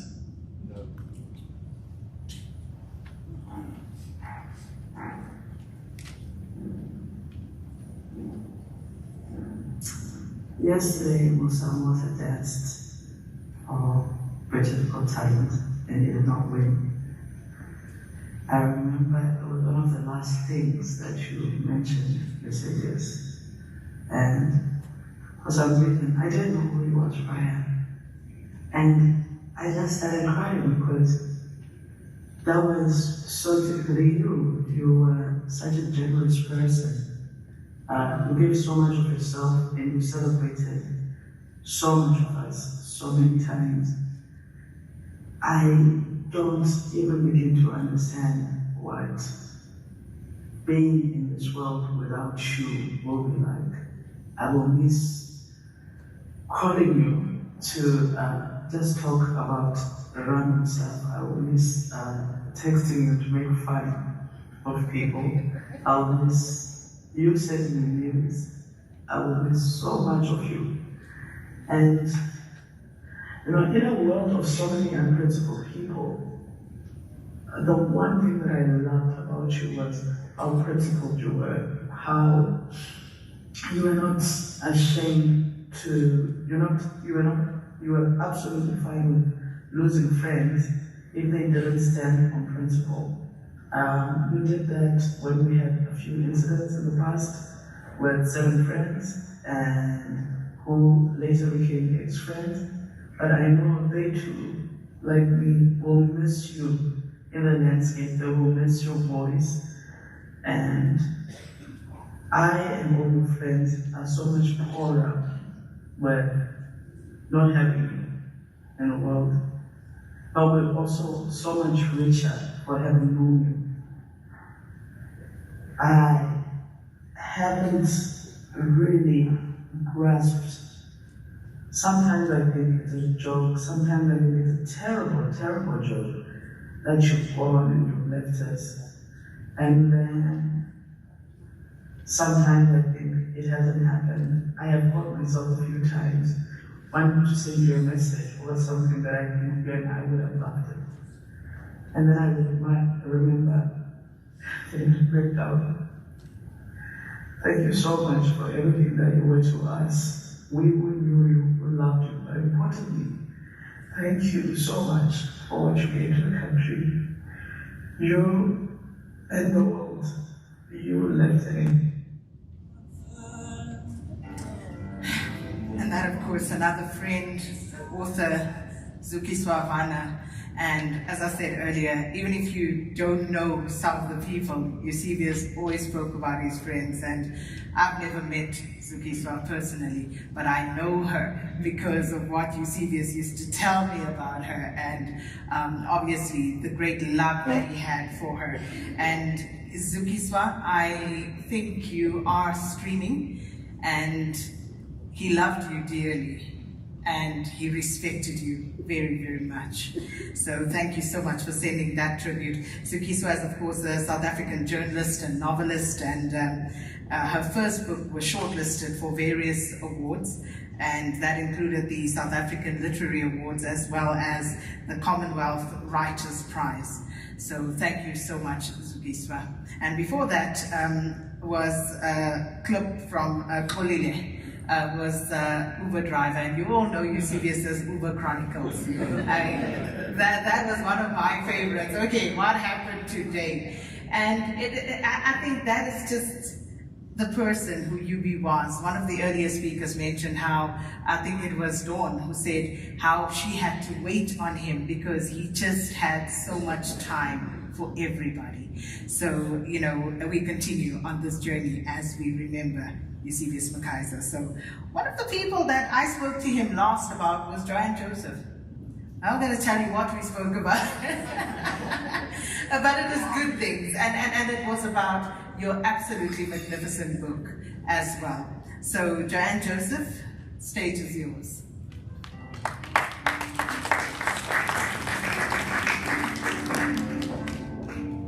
What am I gonna do? Make you love me. Wasn't planning on crying, Sakina. Now you've done it with that intro, so thanks for that.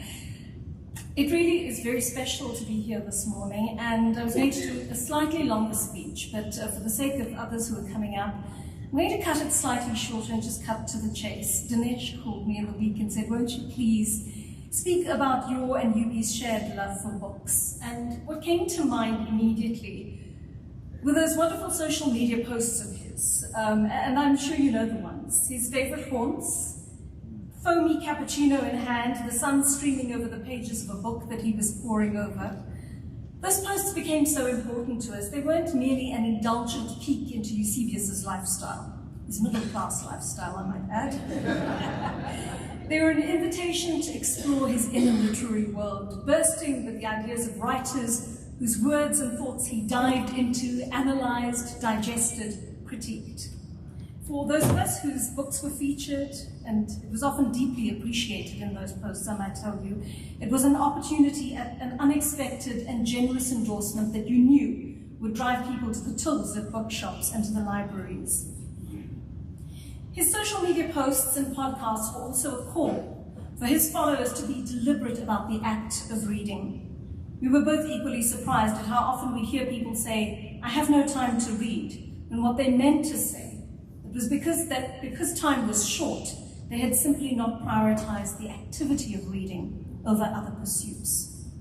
Eusebius' posts firstly spoke about the joy of reading and the infinite pleasure that books gave him. But those posts were also a call to action, exhorting his social media followers to intentionally set aside time to read as a means to expand their worldview. For him, learning did not end at university. Reading was a consistent part of his daily regime. In the way he exercised his body, he constantly exercised his mind. He was trying to convey that not to read is a dangerous thing, especially in a country where people in positions of power regularly use words to mislead, to misrepresent, to confuse, to detract from the truth, and more than ever, to sow hatred and division.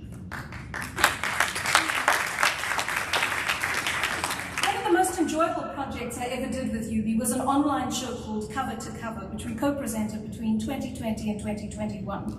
Our main intention was to have fun with books and authors and just inculcate a culture of reading in the nation that cohered with the hashtags he often used in those social media posts, for the love of reading, for the love of books. Again, UB was highly intentional about his approach to the show.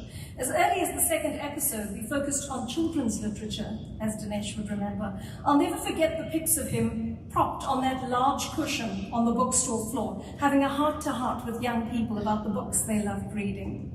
For him, reading was the gateway for children to access the world of education, subsequently work, and then the quality of life they deserved in this place of inequality and poverty. It was the point at which his love for words and their tools as levers of social justice coalesced. He once wrote in his posts, "One of the deepest joys of being human is reading. That is why it is crucial that the right to education be enjoyed by every single person. Nothing fuels inequality so viciously as unequal access to education, including the injustice of not having an opportunity to learn to read and to have access to affordable and good and relevant reading materials." On cover to cover, he was similarly intentional about his guests. He began the show with 3 powerful black women writers telling stories of home. He was concerned that when one walked into a bookstore, it was first the international writers whose works you'd encounter, while local writers would constantly play second fiddle. Eusebius wanted to change that mindset in the publishing and book retail industry. He longed for us as Africans to find our stories, to take pride in them, to write and read them so we could develop a greater sense of self and our history. He wanted us to break our prejudices by penetrating the lives of the marginalized through these encounters. He was also a broad reader of multiple genres who could not be limited. On that show, he interviewed African-American young adult writers and the Irish winner of the Booker. He explored Afrikaans poetry alongside local politics and playwriting, producing a smorgasbord for the reader out there because he understood that the world is a huge place that is home to a multitude of stories of humanity, and we have a duty to bear witness to the stories of all communities around us, to their suffering and their triumphs as captured in the written word. This was the subject of many of our late-night conversations as mutual insomniacs. How in this short length of time we spend on earth, and his was particularly short, we absorb all the storytelling we can from sources close to us and those whose lives we will never encounter personally, except through a book.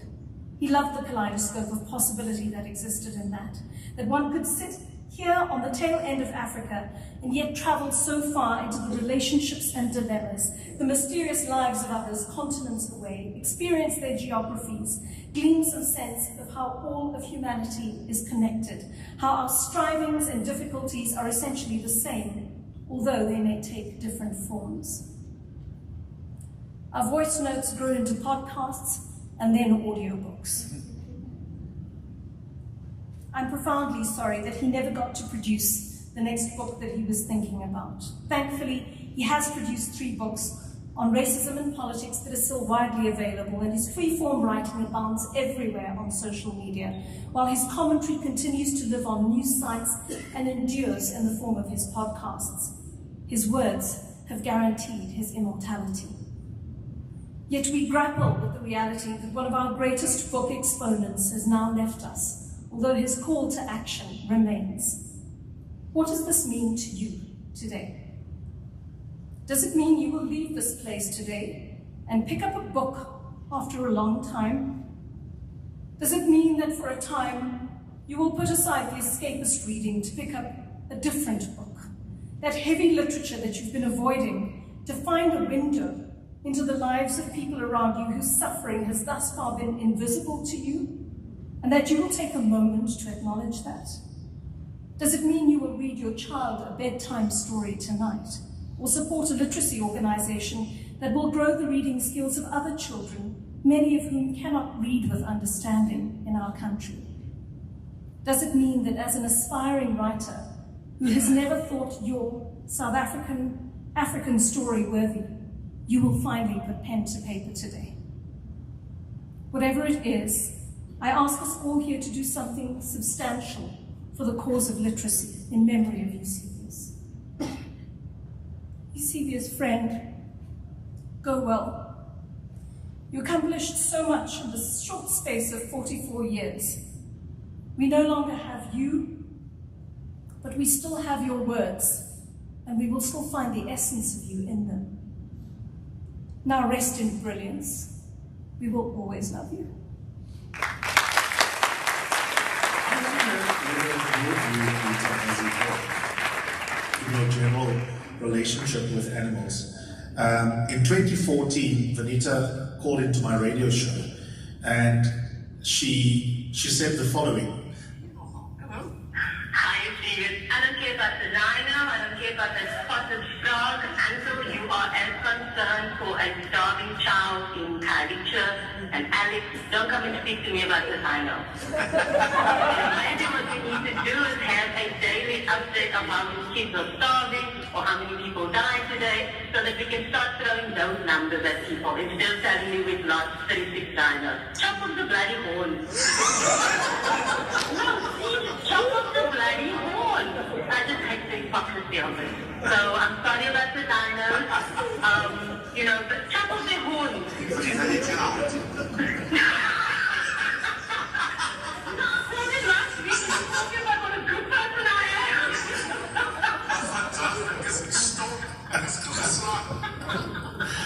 So I'm interested in how our views evolve, right? So beyond Shiba, but Shiba is a useful sort of entryway to this conversation. I was saying to Duzo yesterday, he's got a dog, we've got a dog, you've got a dog now. I wrote about our attitudes towards animals in my first book, and essentially I made fun of, you know, white people and adjacent white people, or deputy whites, for their attitudes towards animals. But I was saying to my producer, if I had to rewrite my book now, which is about, I don't know, 8 years old, one of the essays I would in part repudiate is that attitude. Because when you have a pet of your own, things suddenly change. Listening back to that clip from 2014, do you want to repudiate your attitude towards rhino? No. Did you have to? I still maintain, yeah, it's a clip even. I still maintain, chop off their horns. That's why they're getting, I mean, that makes sense to me. Chop off their horns, you know? And like I said, I think in a different conversation, because people like to throw this, oh well, in 10 years' time there's not going to be a rhino, and the only time you see them is in a picture in a museum. I'm like, you know what, I go to museums all the time and I look at pictures of dinosaurs, and I'm okay. Honestly, I'm okay. I don't miss the dinosaurs at all.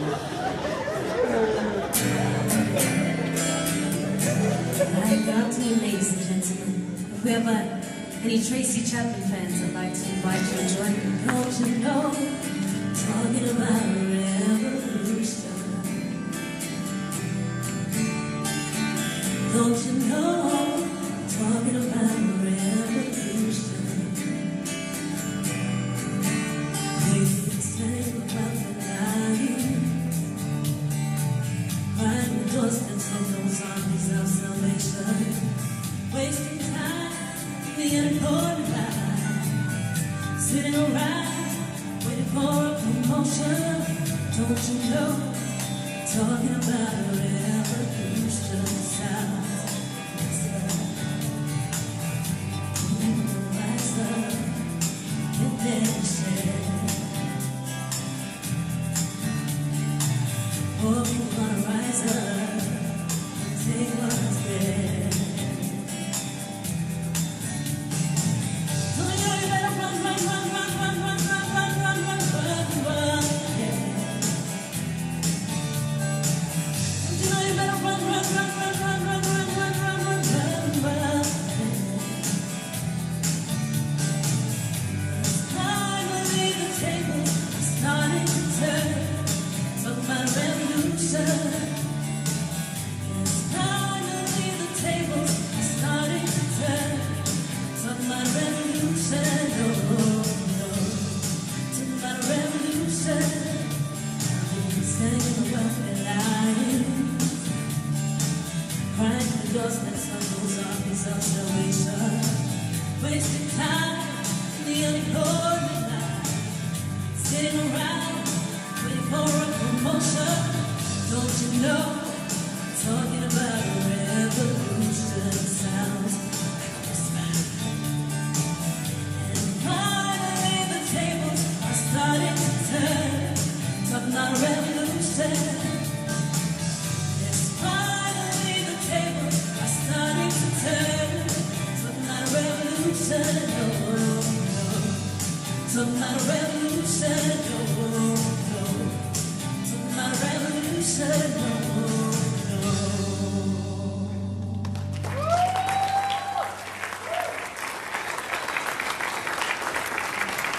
Thank you so much, Lila. That was beautiful. And this, of course, is a celebration of the life of our dear friend Eusebius McKaiser. Lila Faye, she's a Faye, I should say. She's vocalist, and as you heard there, hope to hear more at some stage, but I don't know if we're going to have the time. Well, moving it along swiftly. I said the name correctly yesterday, so I'm going to try and nail it again. Two of Eusebius's friends now coming up to speak to us. And Zweli once shared a home with Yubi, and Bongani first met him online. And the rest, as they say, is history. So let me invite up to stage Bongani Kumalo, because that was the easier name. And then, here we go, Zweli. Zweli Jongile Kwebityala.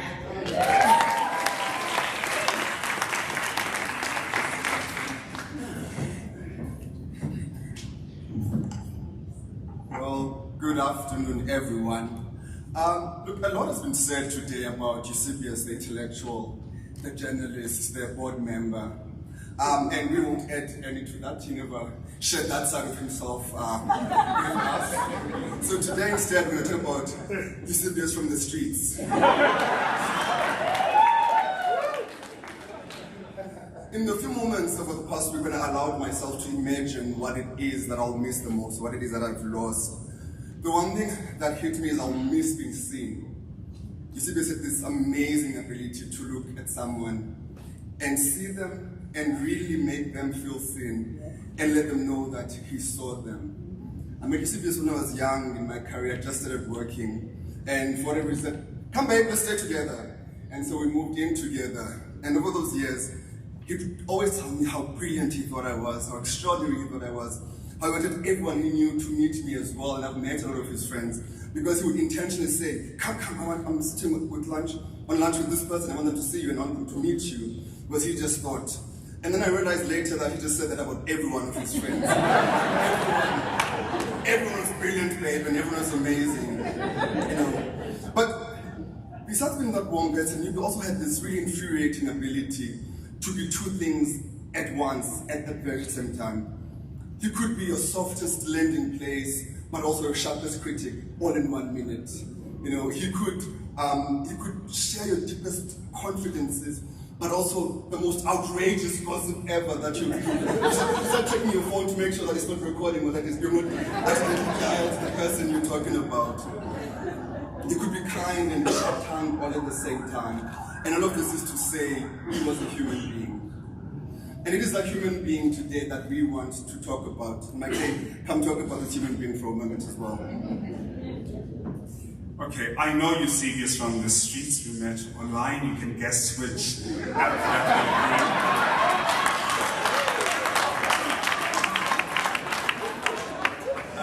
by the standards of the street, Papa, Eusebius was no oil painting. However, he could charm the pent of any organism walking on 2 feet. And this is evidenced by the number of self-identifying heterosexual men who called in on radio stations to talk about their person. And they'd go as far as saying that their wives and their girlfriends came running to them to say, your person is no more. He made it into people's bedrooms by the sound of his voice and his greatest charm. And these people were charmed into current affairs, matters that they had no interest in, but to trust Eusebius to charm your pants off. A WhatsApp group I belonged to at some stage said something unnecessary and unflattering about Eusebius. And what was said got to him. And he called me and said, well, I'm very disappointed that you were part of this conversation. However, you didn't bother to let me know what was said about me by people he had considered friends. To me, that revealed the humanity in Eusebius. He's a human being too. It revealed his vulnerability.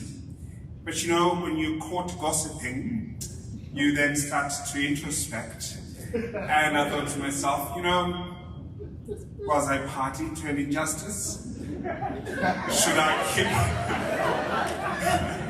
Was my silence a good decision on this? However, in a drunken stupor one day I said to him, now Thomas, tell me, of all these people that you've introduced me to, should I get to know them well? Now do I tell them the things you told me? You know, and I look around the room and I've met some really incredible people. So when all else fails, I'm writing my tell-all book about each and every one of you, and it's going to sell more than 5,000 copies. That's the bestseller mark in South Africa.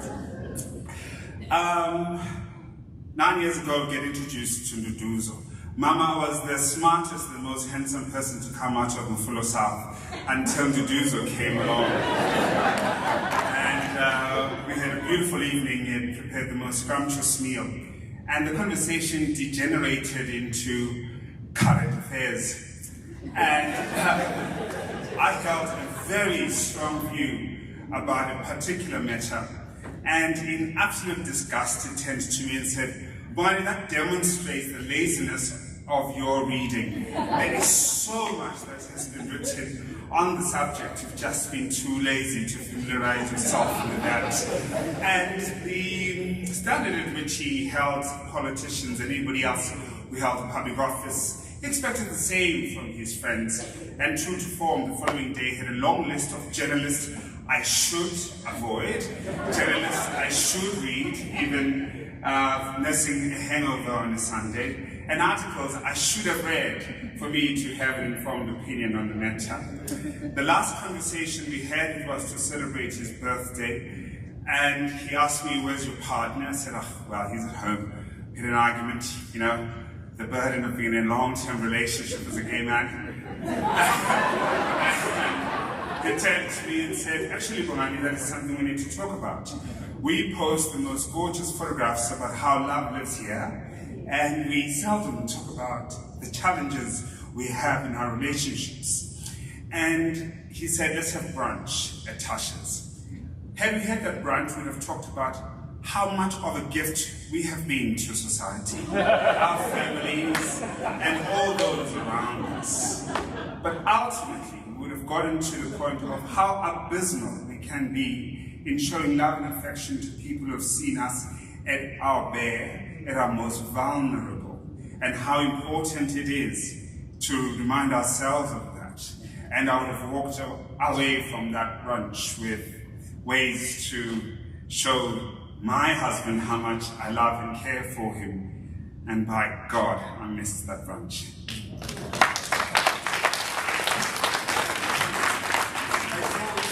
Lots of stories we could tell, especially with Bongani and I, but Eusebius, because we spent quite a lot of time eating, the three of us.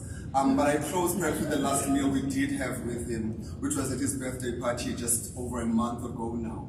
In that one, he said, "Ladies, today I want to have a small party and not a big one," and he invited a few of us there. And we shared a meal, and he did something that I thought was so amazing. Again, talking to the story I shared earlier about him seeing people. He said, "I want to go around the table," and there were about 8 of us, and said, "If you will indulge me, ladies, I'll go around the table telling each of you why I love you." And he did for about 10 minutes go around the table to each of us saying why he loved us, specifically why he loved us. And about me, and because he saw me, he said, "You know, Zweli, a lot of people call you emotionally inept."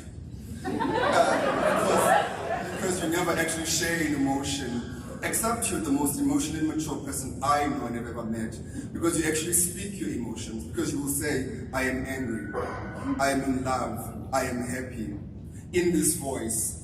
And I will say in closing, "I am sad."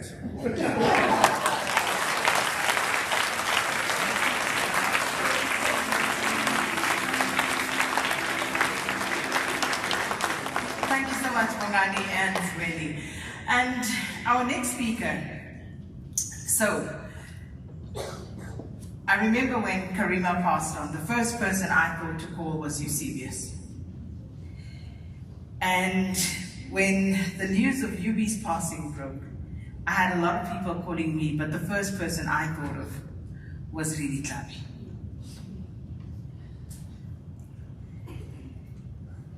So, Ribi? Let's go to the lines. Usuki, see, hello. Usuki, how are you? I'm good, how are you? I'm good. Sometimes over the outside and not on home, so. But he's the only thing you're going to consider 702. Going well. But again, I'm happy. How are you? I'm good. That's great. Thanks for you. Good work. Thank you. We have a first you part of my daily program.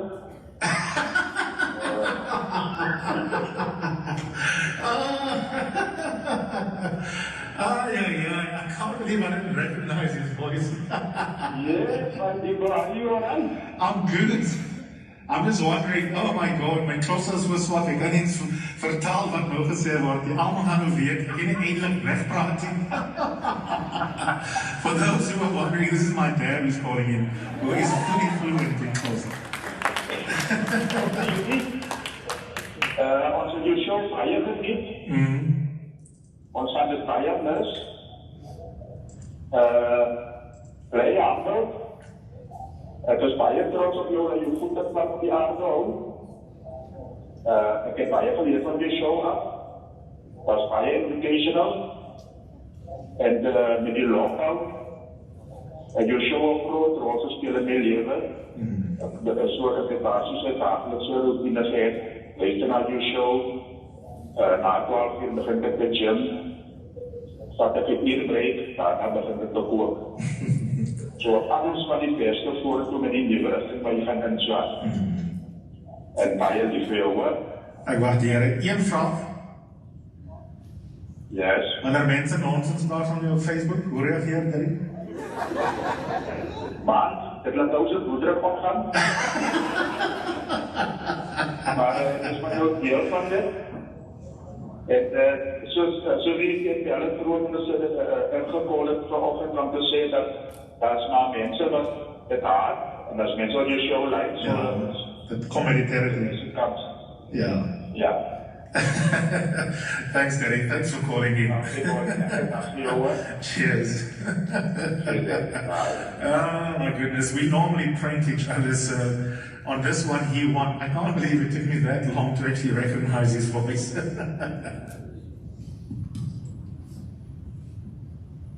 Good afternoon, everyone. Bongani and Zeli, let me just thank you for just a moment of levity as you made your very heartfelt delivery. But also Sakina, for your tender steering of this event, your composure, even as I know that there's turmoil inside your own heart. I think I want to highlight that because it reminds me that perhaps at these moments of such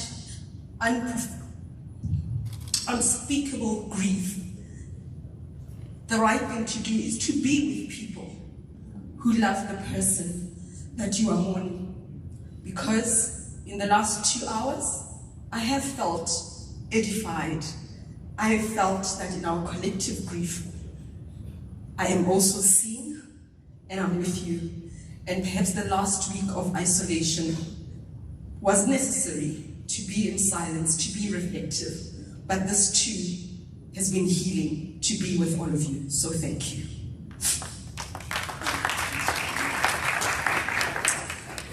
There are moments when silence is the best language, when no words or superlatives can describe the turmoil within. This is that moment for me. I am completely unmoored by Eusebius' passing. We've all lost people. It's not the first time that we have gathered at events like these, but it hits differently. And it is one of those moments where I wake up in the middle of the night and I think, what am I going to do? but I know I'm not the only one. And I know that in this front row, what I feel is magnified and felt 100 times as much. I had planned to share some special moments of our friendship, but have now decided in a moment of fragility that going down that route would just be opening an avenue to the most chaotic descent into grief. So I will just say a few safe things. The first thing that I want to say was that Eusebius built friendships that were rooted in respect. He didn't respect our bullshit. No. He respected our agency as people in his life. That when there are conversations that required his counsel, he was there with it, but ultimately he trusted that you are your own person, you've got agency, and you can make your own decisions. And I think that is important. The second thing I want to say is that he loved loudly and emphatically and not waiting for another day to express the depth of his love. And that has been a source of comfort, that I know he knew that I adored him, and I know that he loved me. And I laughed as I replayed some of the conversations that would start with, you know, the thing I love about you.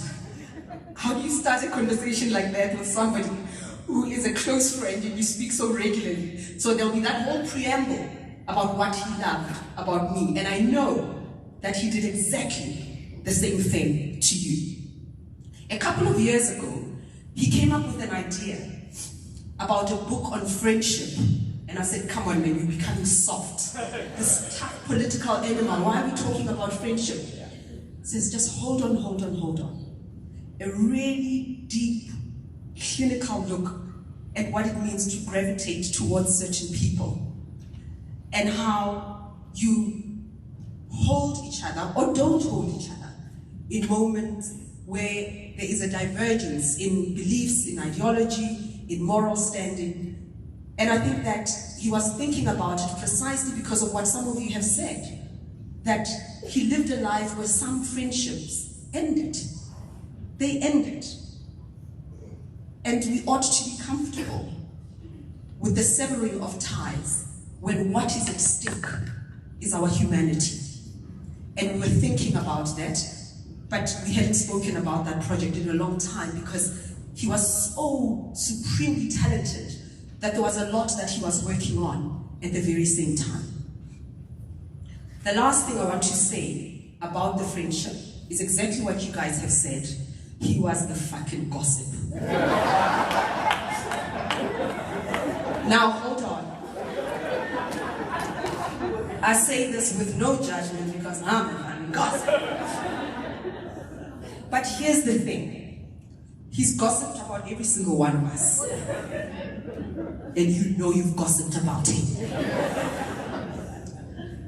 But the gossip also had respect, because he would articulate the person's strong points while gossiping about you.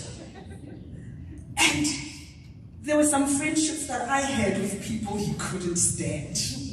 And he had friendships with people I have no opinion. And then he would call and ask for coffee. I said, no, I'm meeting that person. You and that chummy of yours, bye-bye.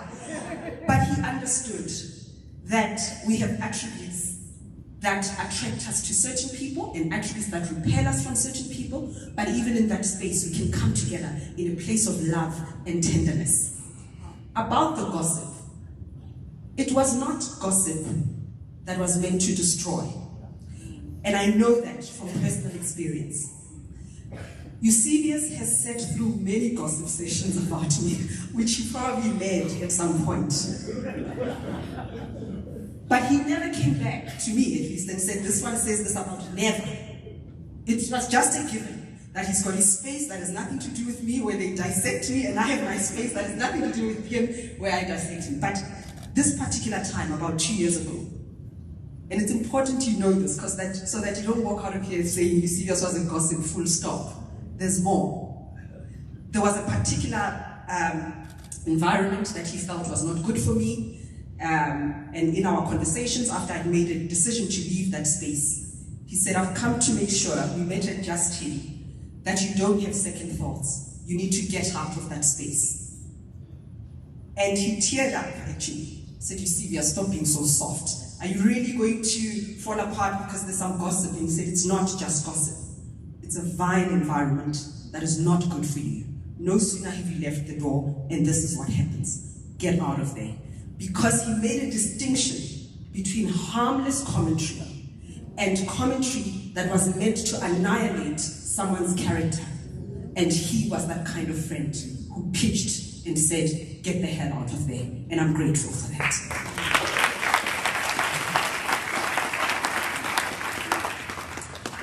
That's the friendship.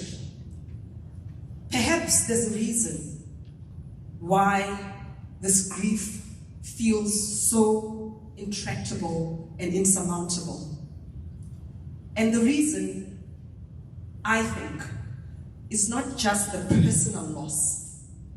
It's not just losing someone whose life, whose very presence was a reflection of the story of my life. And so with his physical, shall I say, evacuation from this earth, it feels to me that pieces of my chapter are just falling apart. I think the reason some of us feel that way is because we recognize that even as some found his opinions intolerable for whatever reason, or described him as arrogant, he also said that about himself, so really not breaking news there, is that even in that contestation, his detractors recognize his genius. His detractors know that he was a necessary force in our society. And if we are to think about that interface of journalism and democracy, we cannot deny the fact that Eusebius's voice was so pivotal to our democratic edifice.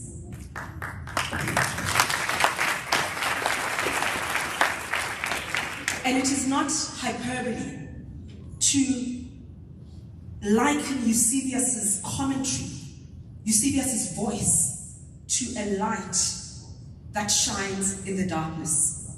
He was an intellectual lodestar, as so many of you have said. But here's what I want you to think about. You don't have to agree with it. Is that our talent gives us some foundations. Our passion informs the choices that we make. But it's not enough. And Eusebius believed it's not enough. Often when he gossiped, he would say, that one is bright, but he doesn't do the work. So what does that mean? It means we are duty-bound if we think we have something to share with the world. We are duty-bound to do the work. Not to arrive at agreement, but to at least show some fidelity to inquiry, to facts, to truth, to contestation, to other points of view, so that when we arrive at a particular point, we have done the work. He had huge respect for that effort.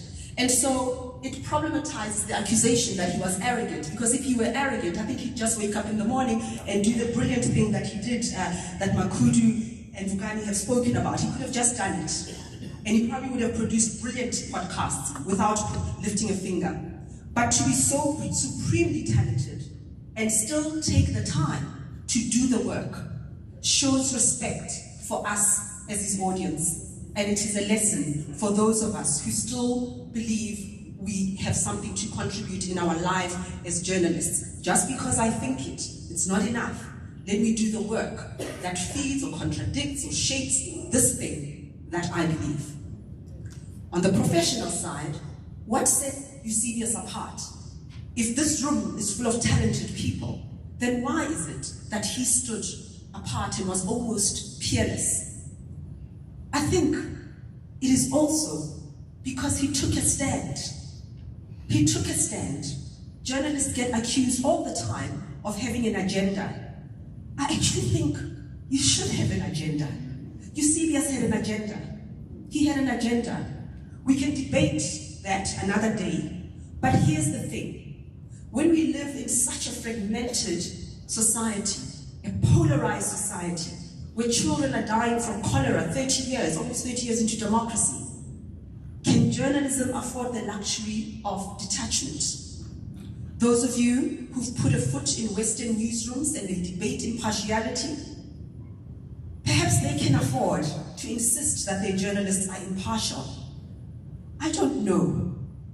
I don't know that in this space, where the very notion of truth is now up for grabs, in this space where everything that's true is called fake news, just to create confusion and to make the truth indistinguishable from the lies, create a state of paralysis where nobody does anything, nobody says anything, nobody writes anything, because everyone is lying, allegedly.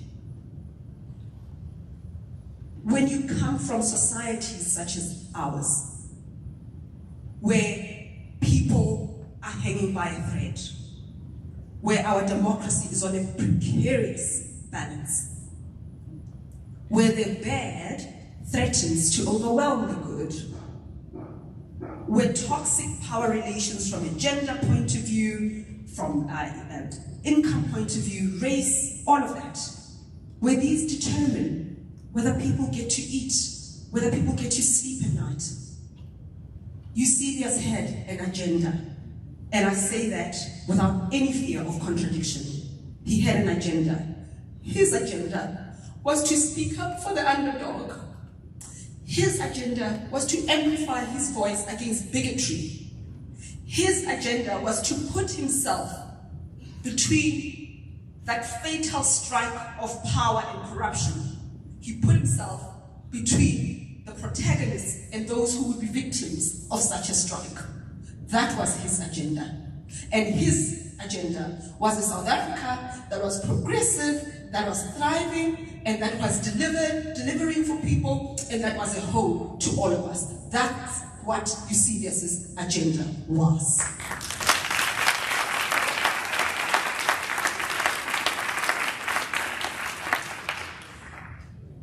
I would never diminish Eusebius's stature by engaging with anti-vax trolls. He would say, don't feed the trolls, Tony. Ooh, Jesu Nyama, where did he learn that thing? And so you've got a lot to answer for. Everything Jesu Nyama. Now listen to me very carefully. I say this with all the sagacity I can muster. I am not speaking to anti-vaxxers. There's no point. I am talking to people who hung on Eusebius's every word.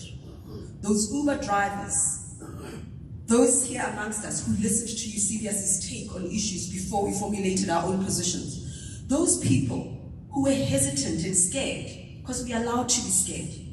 Those people who thought, I want to take the vaccine, but I'm scared. And they listened to Eusebius and they saw him take the jab. And they went out to get it. I'm talking to you because you may be feeling a little tender this afternoon. Eusebius was diagnosed with epilepsy in 2008. 2008. When we say he died suddenly, there's a context. It means he was fine that morning. He went about his business. He was tweeting, he was talking, he was working. That event that has created this tectonic shifts in our lives, that was sudden. But he has been living with epilepsy since 2008. There were moments of hospitalization that he didn't share. Nduduzo stepped up to the plate and just handled it all with so much grace and generosity. But Eusebius too, he was stoic in those moments. He took them all with equanimity. Just because he didn't tweet, I'm in hospital, just because he didn't tweet about it doesn't mean it didn't happen. It's important you know this. He bore this illness with courage and fortitude, but he kept it away from you because he wanted you to treat him as an equal, to come to him with all that robust energy and engage him without feeling sorry for him. He had epilepsy since 2008. He had been hospitalized before, but none of us thought there would be that one moment where it becomes fatal. It wasn't the vaccine. So take heart, take courage, and face life with grace and dignity. Lastly,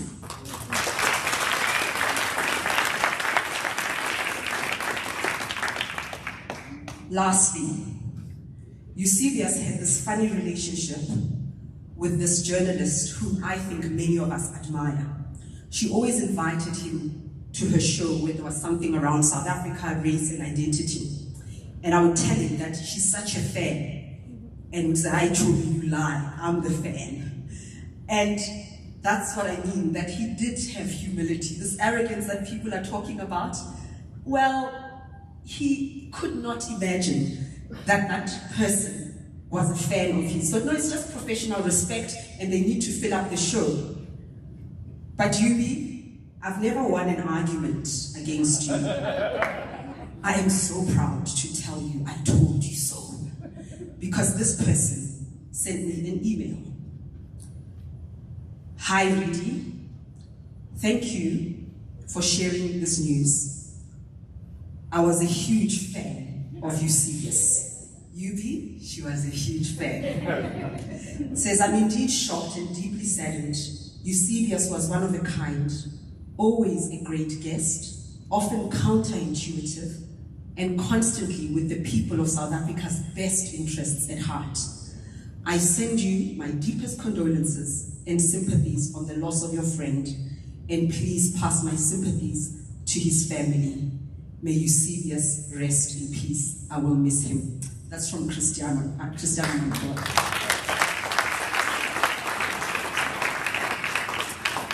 Yubi, go well, my brother, my friend, gossiper in chief. The one who opened his big arms and ample shoulders to hold me, to gather me, to celebrate me. When I come up for air, I will have the grace to feel blessed that life had chosen me and your friends to call you a friend. It is not a gift that I will take for granted. I thank you from the bottom of my heart. I thank the family for sharing him with us. For whatever it is you instilled in him, this country, this world has been so enriched by his presence here. Duduzo, he worried about you. He worried about these episodes when he landed in hospital. And we spoke about how that is how you do love. That love has messy chapters. And for him, the health part was the messy chapter. What an incredible, incredible achievement to love so cleanly, so perfectly, so effortlessly. How you rose to the occasion at the most challenging moments. But here's where I think, when you think back on your life with Eusebius, that you pat yourself on the shoulder because you found that tenderness. You made him want to wake up in the morning. You made him want to celebrate life.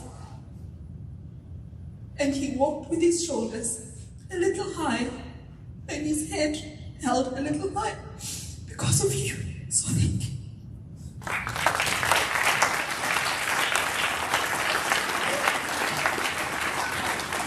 I first met Eusebius, Yubi as you all knew, at university back in 1997. We stayed in the same residence, became quite close with a group of friends. So 26 years is a lot to put into a message about everything that we've learned from Eusebius. Unlike most, he believed in and followed his passions. That passion included both the pursuit of academia, but also a love for life in general. And he once said, never let your degree get in the way of your education. By that he meant, even though things like degrees are important, it's about how you apply those instruments in both your life and the lives of others to essentially improve their well-being. He's used his love for books, both reading and as an author, his academic pursuits, his journalism to become a voice that sought to deepen our democracy, as well as became a voice for the marginalized, especially within the LGBTQ community. More personally within the family, he was also the godfather for our sons, and they definitely loved him and missed him. He ignited a passion within them for reading, but also became that uncle that bought them the expensive gifts on their birthdays. We love him, we miss him, and we will carry him within our hearts, and the lessons that we've heard from him within life. So, go well, my friend. Hi, Yubi. This is so devastating, sudden passing. Words eludes us. And as a family, we are totally devastated. You are so blessed.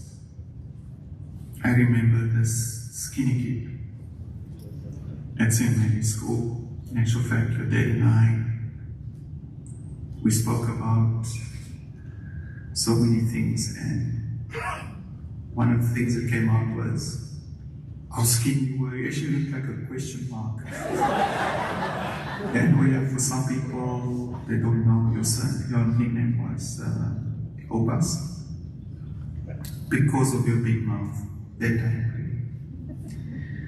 I remember how Auntie Helen, your other mother, that raised you. She went to Sister Monica, and the two of them made sure you went out of the confines of St. Mary's. And the rest is history. I remember when I saw you the last time, or the first time I saw you again after so many years. You guys look like serious bouncers. You will literally double my skills. You want to do. And I know now why Gail became such a good cook. She fed you. Yeah, she tasted all the recipes and you never said no. You had a zest for life. You lived life to the max. And that God-given talent God gave you, your mind, He used it to the max. And that's what I can give you. You had zest for life, you lived life as if there wasn't tomorrow. And wherever you went, you rubbed off of people. You stood for two very fundamental things, and that is justice and equality, and its legacy. This legacy that you left in so many people's lives. Your dad, after your brother's passing, as I recall, after having this long chat with him, he said he was also devastated by your brother's passing, and you just came in there. So we love you, we miss you. From the Stevens family, Aiden, Geneva, Marilyn, they all miss you. Jody, Mandy. Yeah, there's so many people, and you'll always be missed and loved. Thank you for being an amazing person. Okay, bye.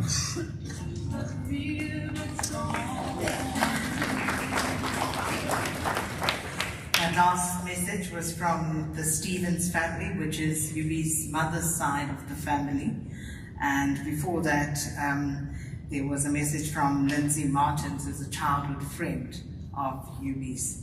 Now, you know, Aridi spoke about Eusebius's fans, and when I was at Metro FM, the show after mine was Eddie Zondi. And Eddie was such a huge Eusebius fan. He was such a groupie. And he used to come in early before his show started. He always listened to the show, but when Eusebius was the guest, Eddie Zondi used to make sure that he was there early so he could, rub shoulders with Eusebius before his show. So he had so many fans and so many people who really, really admired him. And then, really, the illness. And you're so right, and I vividly remember the day when he first told me. I think we were coming from the ANC's policy conference. Not too sure which year, but around that sort of time that you mentioned. And we had just gotten onto the N1, and he says, "Friend, I need to tell you something." And so he proceeds to tell me, but it was such a vulnerable moment, and I've never spoken to anyone about it. Because as you say, he didn't necessarily want people to pity him. He wanted people to just treat him normally. And I'll never forget that day, because that was probably the most vulnerable that I've ever seen you be. Because he spoke about his diagnosis, he spoke about the medication and the complications that came with that. And of course, he spoke about, life going forward and the things that he worried about. And then one day, he told me about this guy. And I was like, Eusebius McKaiser, is this the one? And he says, "Friend, this is the one." And I said, "Are you sure? Is this the one?" And he says, "Friend, this is the one. And there's never been anyone else after that." And to do so, please go on. James on the line. I'm not sure whether people who are calling you now were they pretending to be, but let me nevertheless say, because this is what's written in front of me. How's it, James? Hello. Hello. I'd like to report. I'd like to follow up on a case that I opened 6 years ago about a stolen heart. How are you doing? I'm good. Jeez, what is there to say? Oh, jeez. And now I'm not the one laughing, huh? It's you. I know. But anyway, I think the best I could say is, again, also thank you. I think the outpouring love from everybody over the past 3 hours and actually the past 6 to 10 years, is another year. You better tell people you are, James. I'm ridiculous. So this is my boyfriend. Just from stand now, not from your second. Yeah. It's your turn to tell the story. You may as well take a minute. Tell people how we actually met. Why are you put me on the line? He's very shy, by the way, or pretends to be. But it's a good story. It just completes the circle of the last 3 hours. No, it does actually. So I used to be a producer from Rosebank. We used to call in. When I was doing Power Talk. And long story short, we tried to stalk each other. And I came over one Sunday and never left. Quite literally. Quite literally. Yeah. But I think there's nothing more to add. Except, like, when you get home, I'll probably have something special for you for lunch. Thanks. And I think, yeah, you'll be amazing. And the energy I will have this for the whole day. Thanks. Thank you so much. Thanks for calling in. Beautiful, beautiful, beautiful. Appreciate it.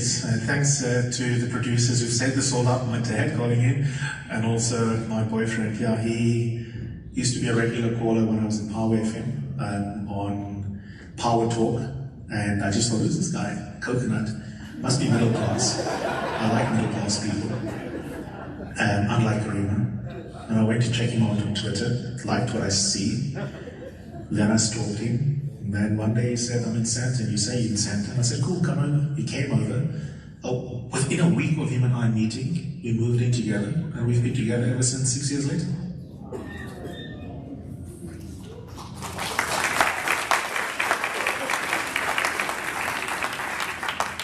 So I think between myself and Zweli, it looks like he likes picking up strays. So what I'd like to do is just to begin by honoring him with a poem from one of his friends, Togo Madongo. And if anybody knows Eusebius, as much as he loved reading, he found nothing more cordial than poetry. So please bear with me. So it's titled Heart. It stopped. Last breath, last laugh, last selfie, last tweet, last thought, last. The world went silent. Old memories flooded of red wine. Fights over Biko letters of love unsaved. You checked on me when I couldn't. Told me I'm heartful when I felt heartless. Did a series of mental health with no judgment. You included me. Darling, hard you said, knowing I'll never have learned to play chess. How patient a teacher you were, how hopeless a student I was. But you called me one of your smartest friends. You'd laugh at me now, sitting here turning my heart inside out, wishing for one more coffee date, one more argument, one more book recommendation, one more hello, darling. And that's hard. So I'll try not take up too much time, as he tells you. So it's not that I'm shy. I think I'm just a man of few words. And as one of his actually good friends, who's actually my good friend now, was saying when I was telling, when he was asking me this morning how I prepared my speech, and I showed him my bullet points, he was like, oh my God, he is just so corporate. But anyway, I think from my side, I just would love to say to Eusebius, finally, I get to give you uninterrupted feedback. But my feedback model, I won't use what the firm has said, what the firm used to teach you. As you heard in the clip,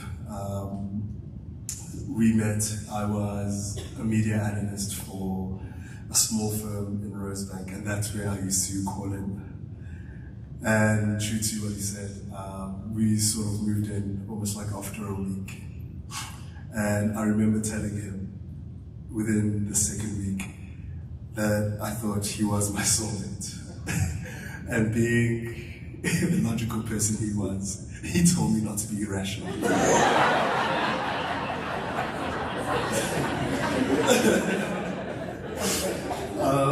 That being said, I remember our first year as well. It was one full of many ups and many downs. And where we used to fight with one fight I remember where he took a photo of me. And I remember just also as a caveat, it was December. It was like 35 degrees and I was reading, but I made the poor mistake of falling asleep while reading Bolden. And to this day, I don't think I've ever been forgiven. And thereafter that, with year after year, and anybody who's been close to Eusebius would know, he didn't really love celebrating birthdays or Christmas. And unfortunately, that's a fundamental part of my life. And it's not because I'm really religious, because ironically I'm not. But it's because I believe in celebrating moments. And it's one of the things, as many people who've come before have been saying, he allowed.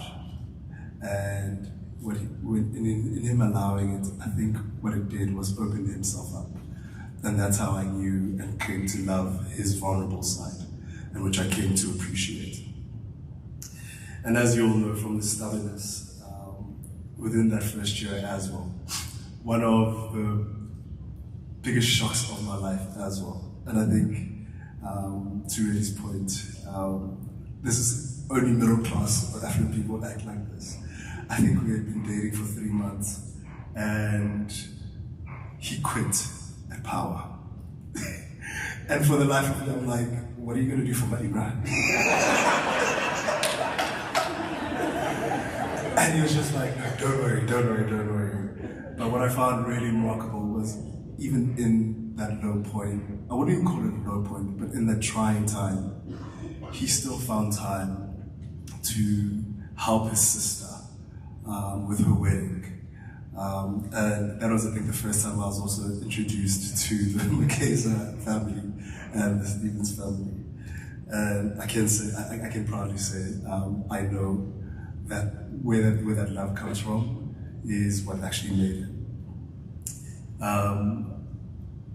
And one more thing, I think, from one of the downs is, from people who also know him, is I can proudly say, as of last month, he's already one up me in terms of leasing cell phones.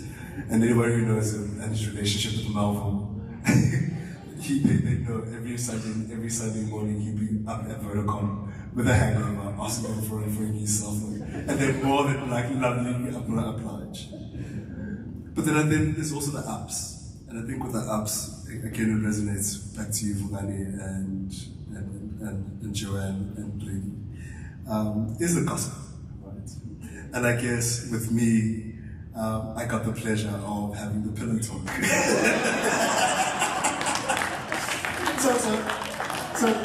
But I think you can rest assured, as you mentioned, I'm not the kind of person to spread the word.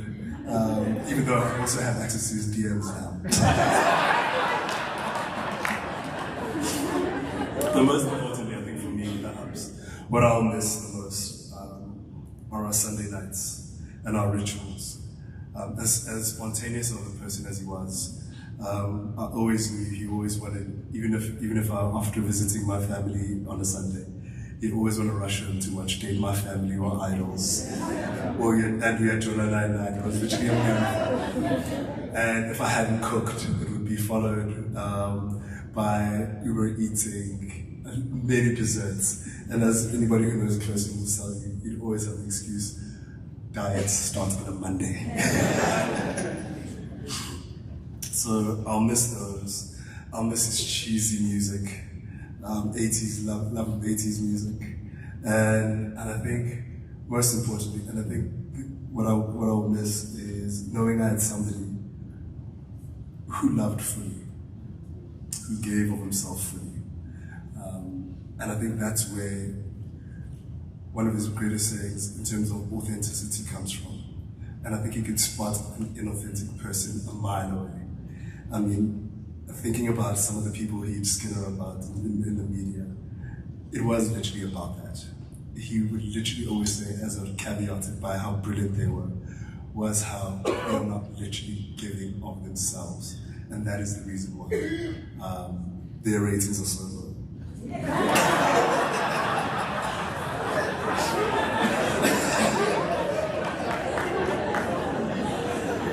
What I also miss, I think that will break my heart the most, is I'll miss walking in from work and not seeing him on that couch on his phone. As anybody who knows him, he was glued to that phone. I'll miss his voice notes. I'll miss him walking around the house recording voice notes for somebody else. And most importantly, I think I'll miss that hello babe, because I think the one time, anytime I knew he was either angry or irritated with me, I would always hear my name, Duduzo. But 90% of the time, I was always babe. And within that, I'd like to just close off by thanking not only his friends, everybody here, his family, his mentees, Oliver especially, and his supporters, because as already says, he doesn't like the word fans. And everybody who used to work and who used to, with the restaurants we used to frequent, from his mayoral title at Tasha's to Naked, Just Titties, Fat Zebras, and Poppies, obviously. And what I think, what I want to do is just make a short promise to him. I promise to always be my authentic self, to try and live as fully and love as honestly as you do. I promise to continue reading books, including the New York Times and Times Live subscriptions. I'll continue doing right by you and immortalizing you and never forgetting you. But most importantly, I promise to never accept mediocrity, because that is who you are. Thank you.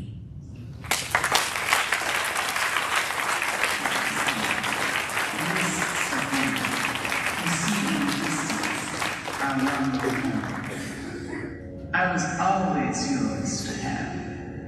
You were always mine. We have loved each other in and out of time. When the first stone looked up at the blazing sun, and the first tree struggled up from the forest floor, I had always loved you more. You freed your braids, gave your hair to the breeze. It hung like a hive of honeybees. I reached in the lands of the sweet honeycomb there. God, how I loved your hair. You saw me bludgeoned by circumstance, lost, injured, hurt by chance. I screamed to the heavens, loudly screamed, trying to change our nightmares into dreams. The sun has come, the mists have gone.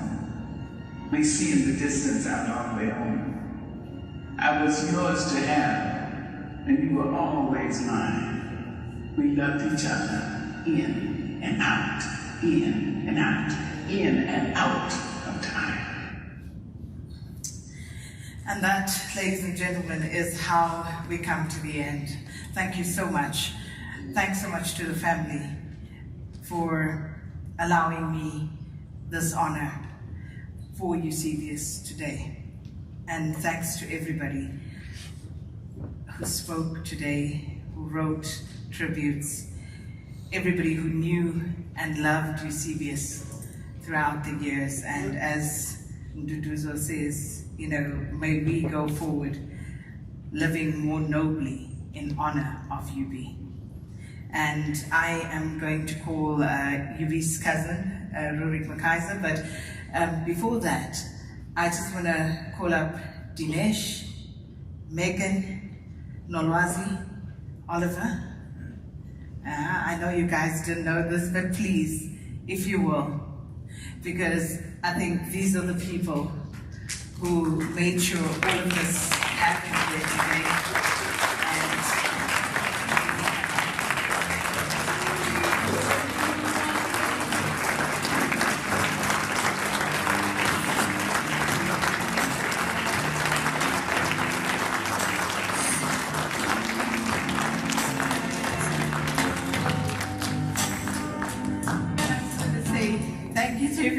Because made it. I took the tears are loose, but I made it.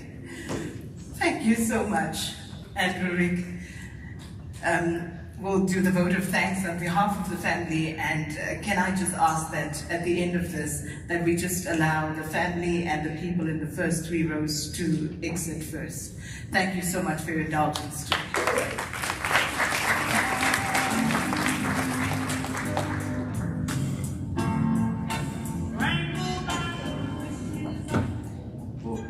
See what they say about the lights. I should have brought my sunglasses. And also said Eusebius McKaiser. So I am Eusebius McKaiser for today, in honor of Eusebius McKaiser. First of all, on behalf of the McKaiser family, the Stevens family, and the complete Eusebius tribe, I've been asked to express a vote of thanks. Thank you to everyone being present here. And all my tears are all of a sudden very close. Can I blame Sakina? Thank you for gifting us with your time. For those that have made it here, and for those that are tuning in, for those that have traveled quite literally from around the world, thank you for gifting us with your time. As the great Peter Drucker once said, time is our most perishable resource. Thank you for blessing us with your presence and being here. As a prologue, I want to start off with an apology. Eusebius was just absolutely meteoric in the giant that he was, and in us. Okay, thank you. It's not every day that I get an important person, but also on TV coming to break my gadget screen. So just as a prologue, I want to start off with an apology.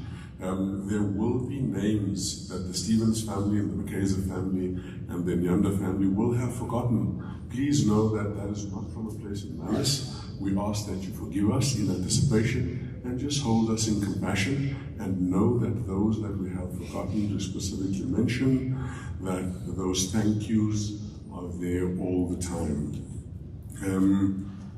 I want to say a big thank you to Arena Holdings and Times Live and the complete technical team for the magic that they've made.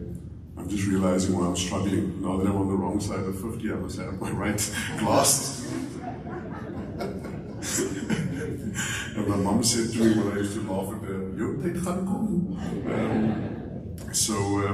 Arena Holdings and Times Live, thank you very much for all of your beautiful support. Thank you for your technical support. Thank you for hosting us. And thank you for your tech team and them making all of the magic. Makudu and Pule, thank you. If we've missed out anybody in that team, please, Pule and Makudu, if you can please express our gratitude. The AFBOG team, thank you ever so much for the way you've been holding the family. We really do appreciate that. Sakina, thank you. Thank you very much.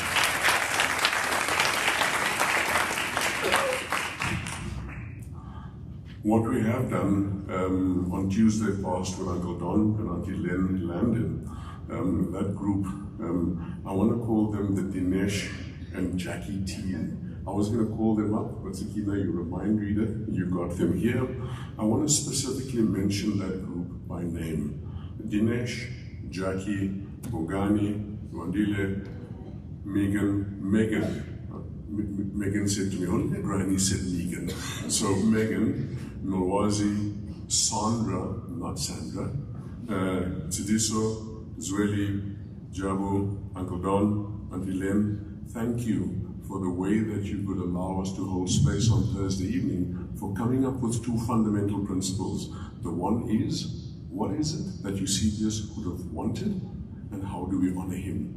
And everything that has happened here today, under the beautiful leadership of Dinesh, was around honoring those two principles. What would Eusebius want? Nolwazi and Bontle, thank you for the special magic that you have brought to Eusebius's life. How do I say thank you to Karima? I think that beautiful cartoon said it all when she has received him to wherever they are now. Karima, thank you for being Eusebius's bestie, and thank you for being his bestie again. A special thank you to Eusebius's family, and it's a big family. Thank you so much for molding that beautiful, amazing man for who he was, for who he is, and for who he will forever be. Thank you for the solid foundation. Uncle Don, Auntie Len, Auntie Mac, Auntie Helen, thank you for the solid foundation that you've built in that amazing, beautiful man.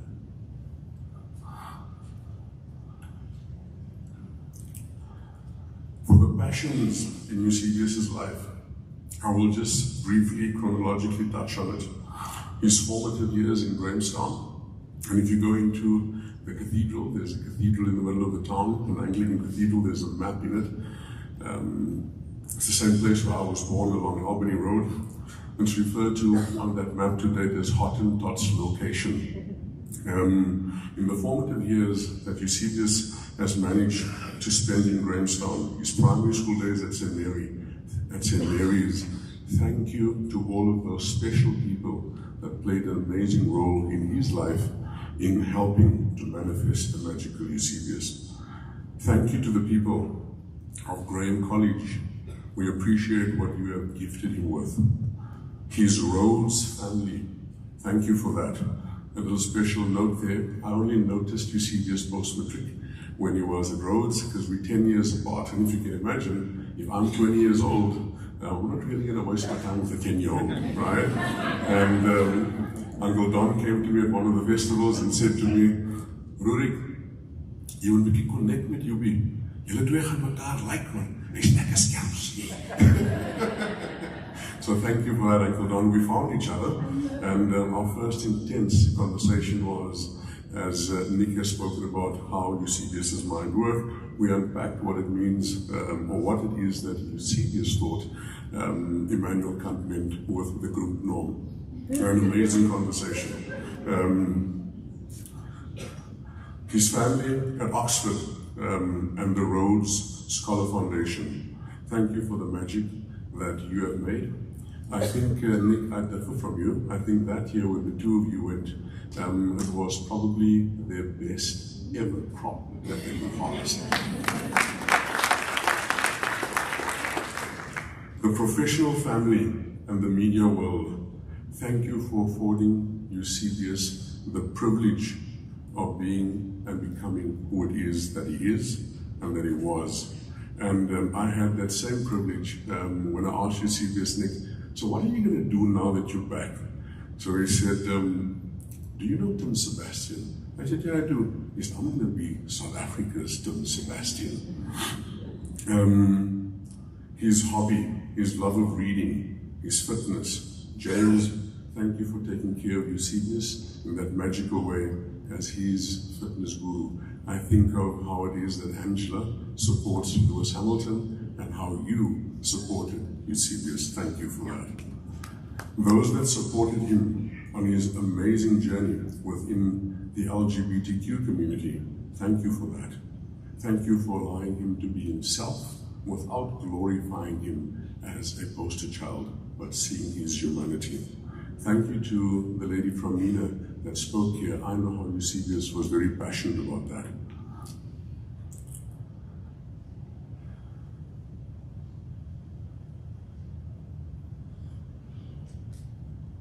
Nduduzo, thank you for the fantastic, beautiful man that you are. I cannot imagine how amazingly brilliant and bright and special you are and had to be to have such an amazing, special, beautiful black man. You are in every way a peer to a genius. Thank you for holding him, and thank you for holding his feet to the fire in such a tender, loving way. And thank you for the magic of Pillow Talk.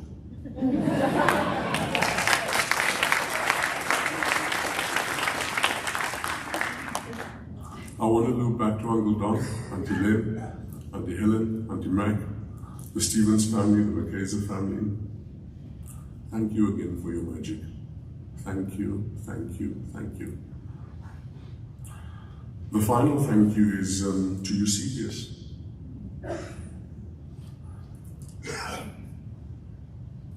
He's done so much. There's so much I want to share. And for some reason, I see the clock has stopped. The clock hasn't even started ticking, but I'm sure I'm over my 5 minutes.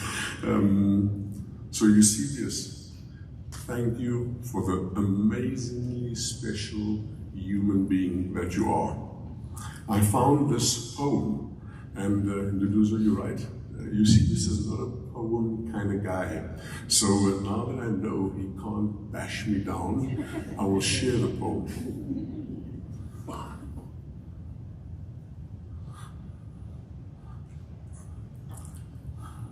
I just need a sip of water, please.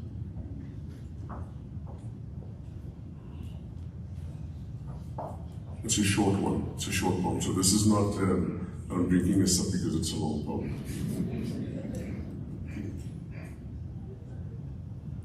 Living a large life. An amazing, beautiful soul left this world today. A gaping hole echoes through all eternity as we mourn your loss. Why, Eusebius McKaiser, did you leave us so suddenly? What you have done in your short life, 1,000 could not collectively do. At primary school, you have been referred to as te verfeint, yet as an ordinary prefect, you made the head boy's speech. In days gone by, the young Eusebius McKaiser led the charge for your generation, and you kicked down the door of Model C schools to claim your seat at the table that was forbidden to us for all too long. Your mind made up with crisp clarity that Eusebius McKaiser is here to stay, yet you left us so suddenly.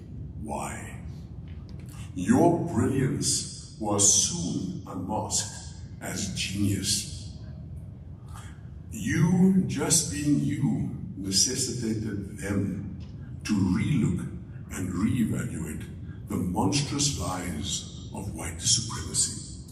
Your presence and the wake of your journey made it safe for more of us that came after you to claim their seat at the table. Eusebius McKaiser was here, so make way for us all to sit at the table.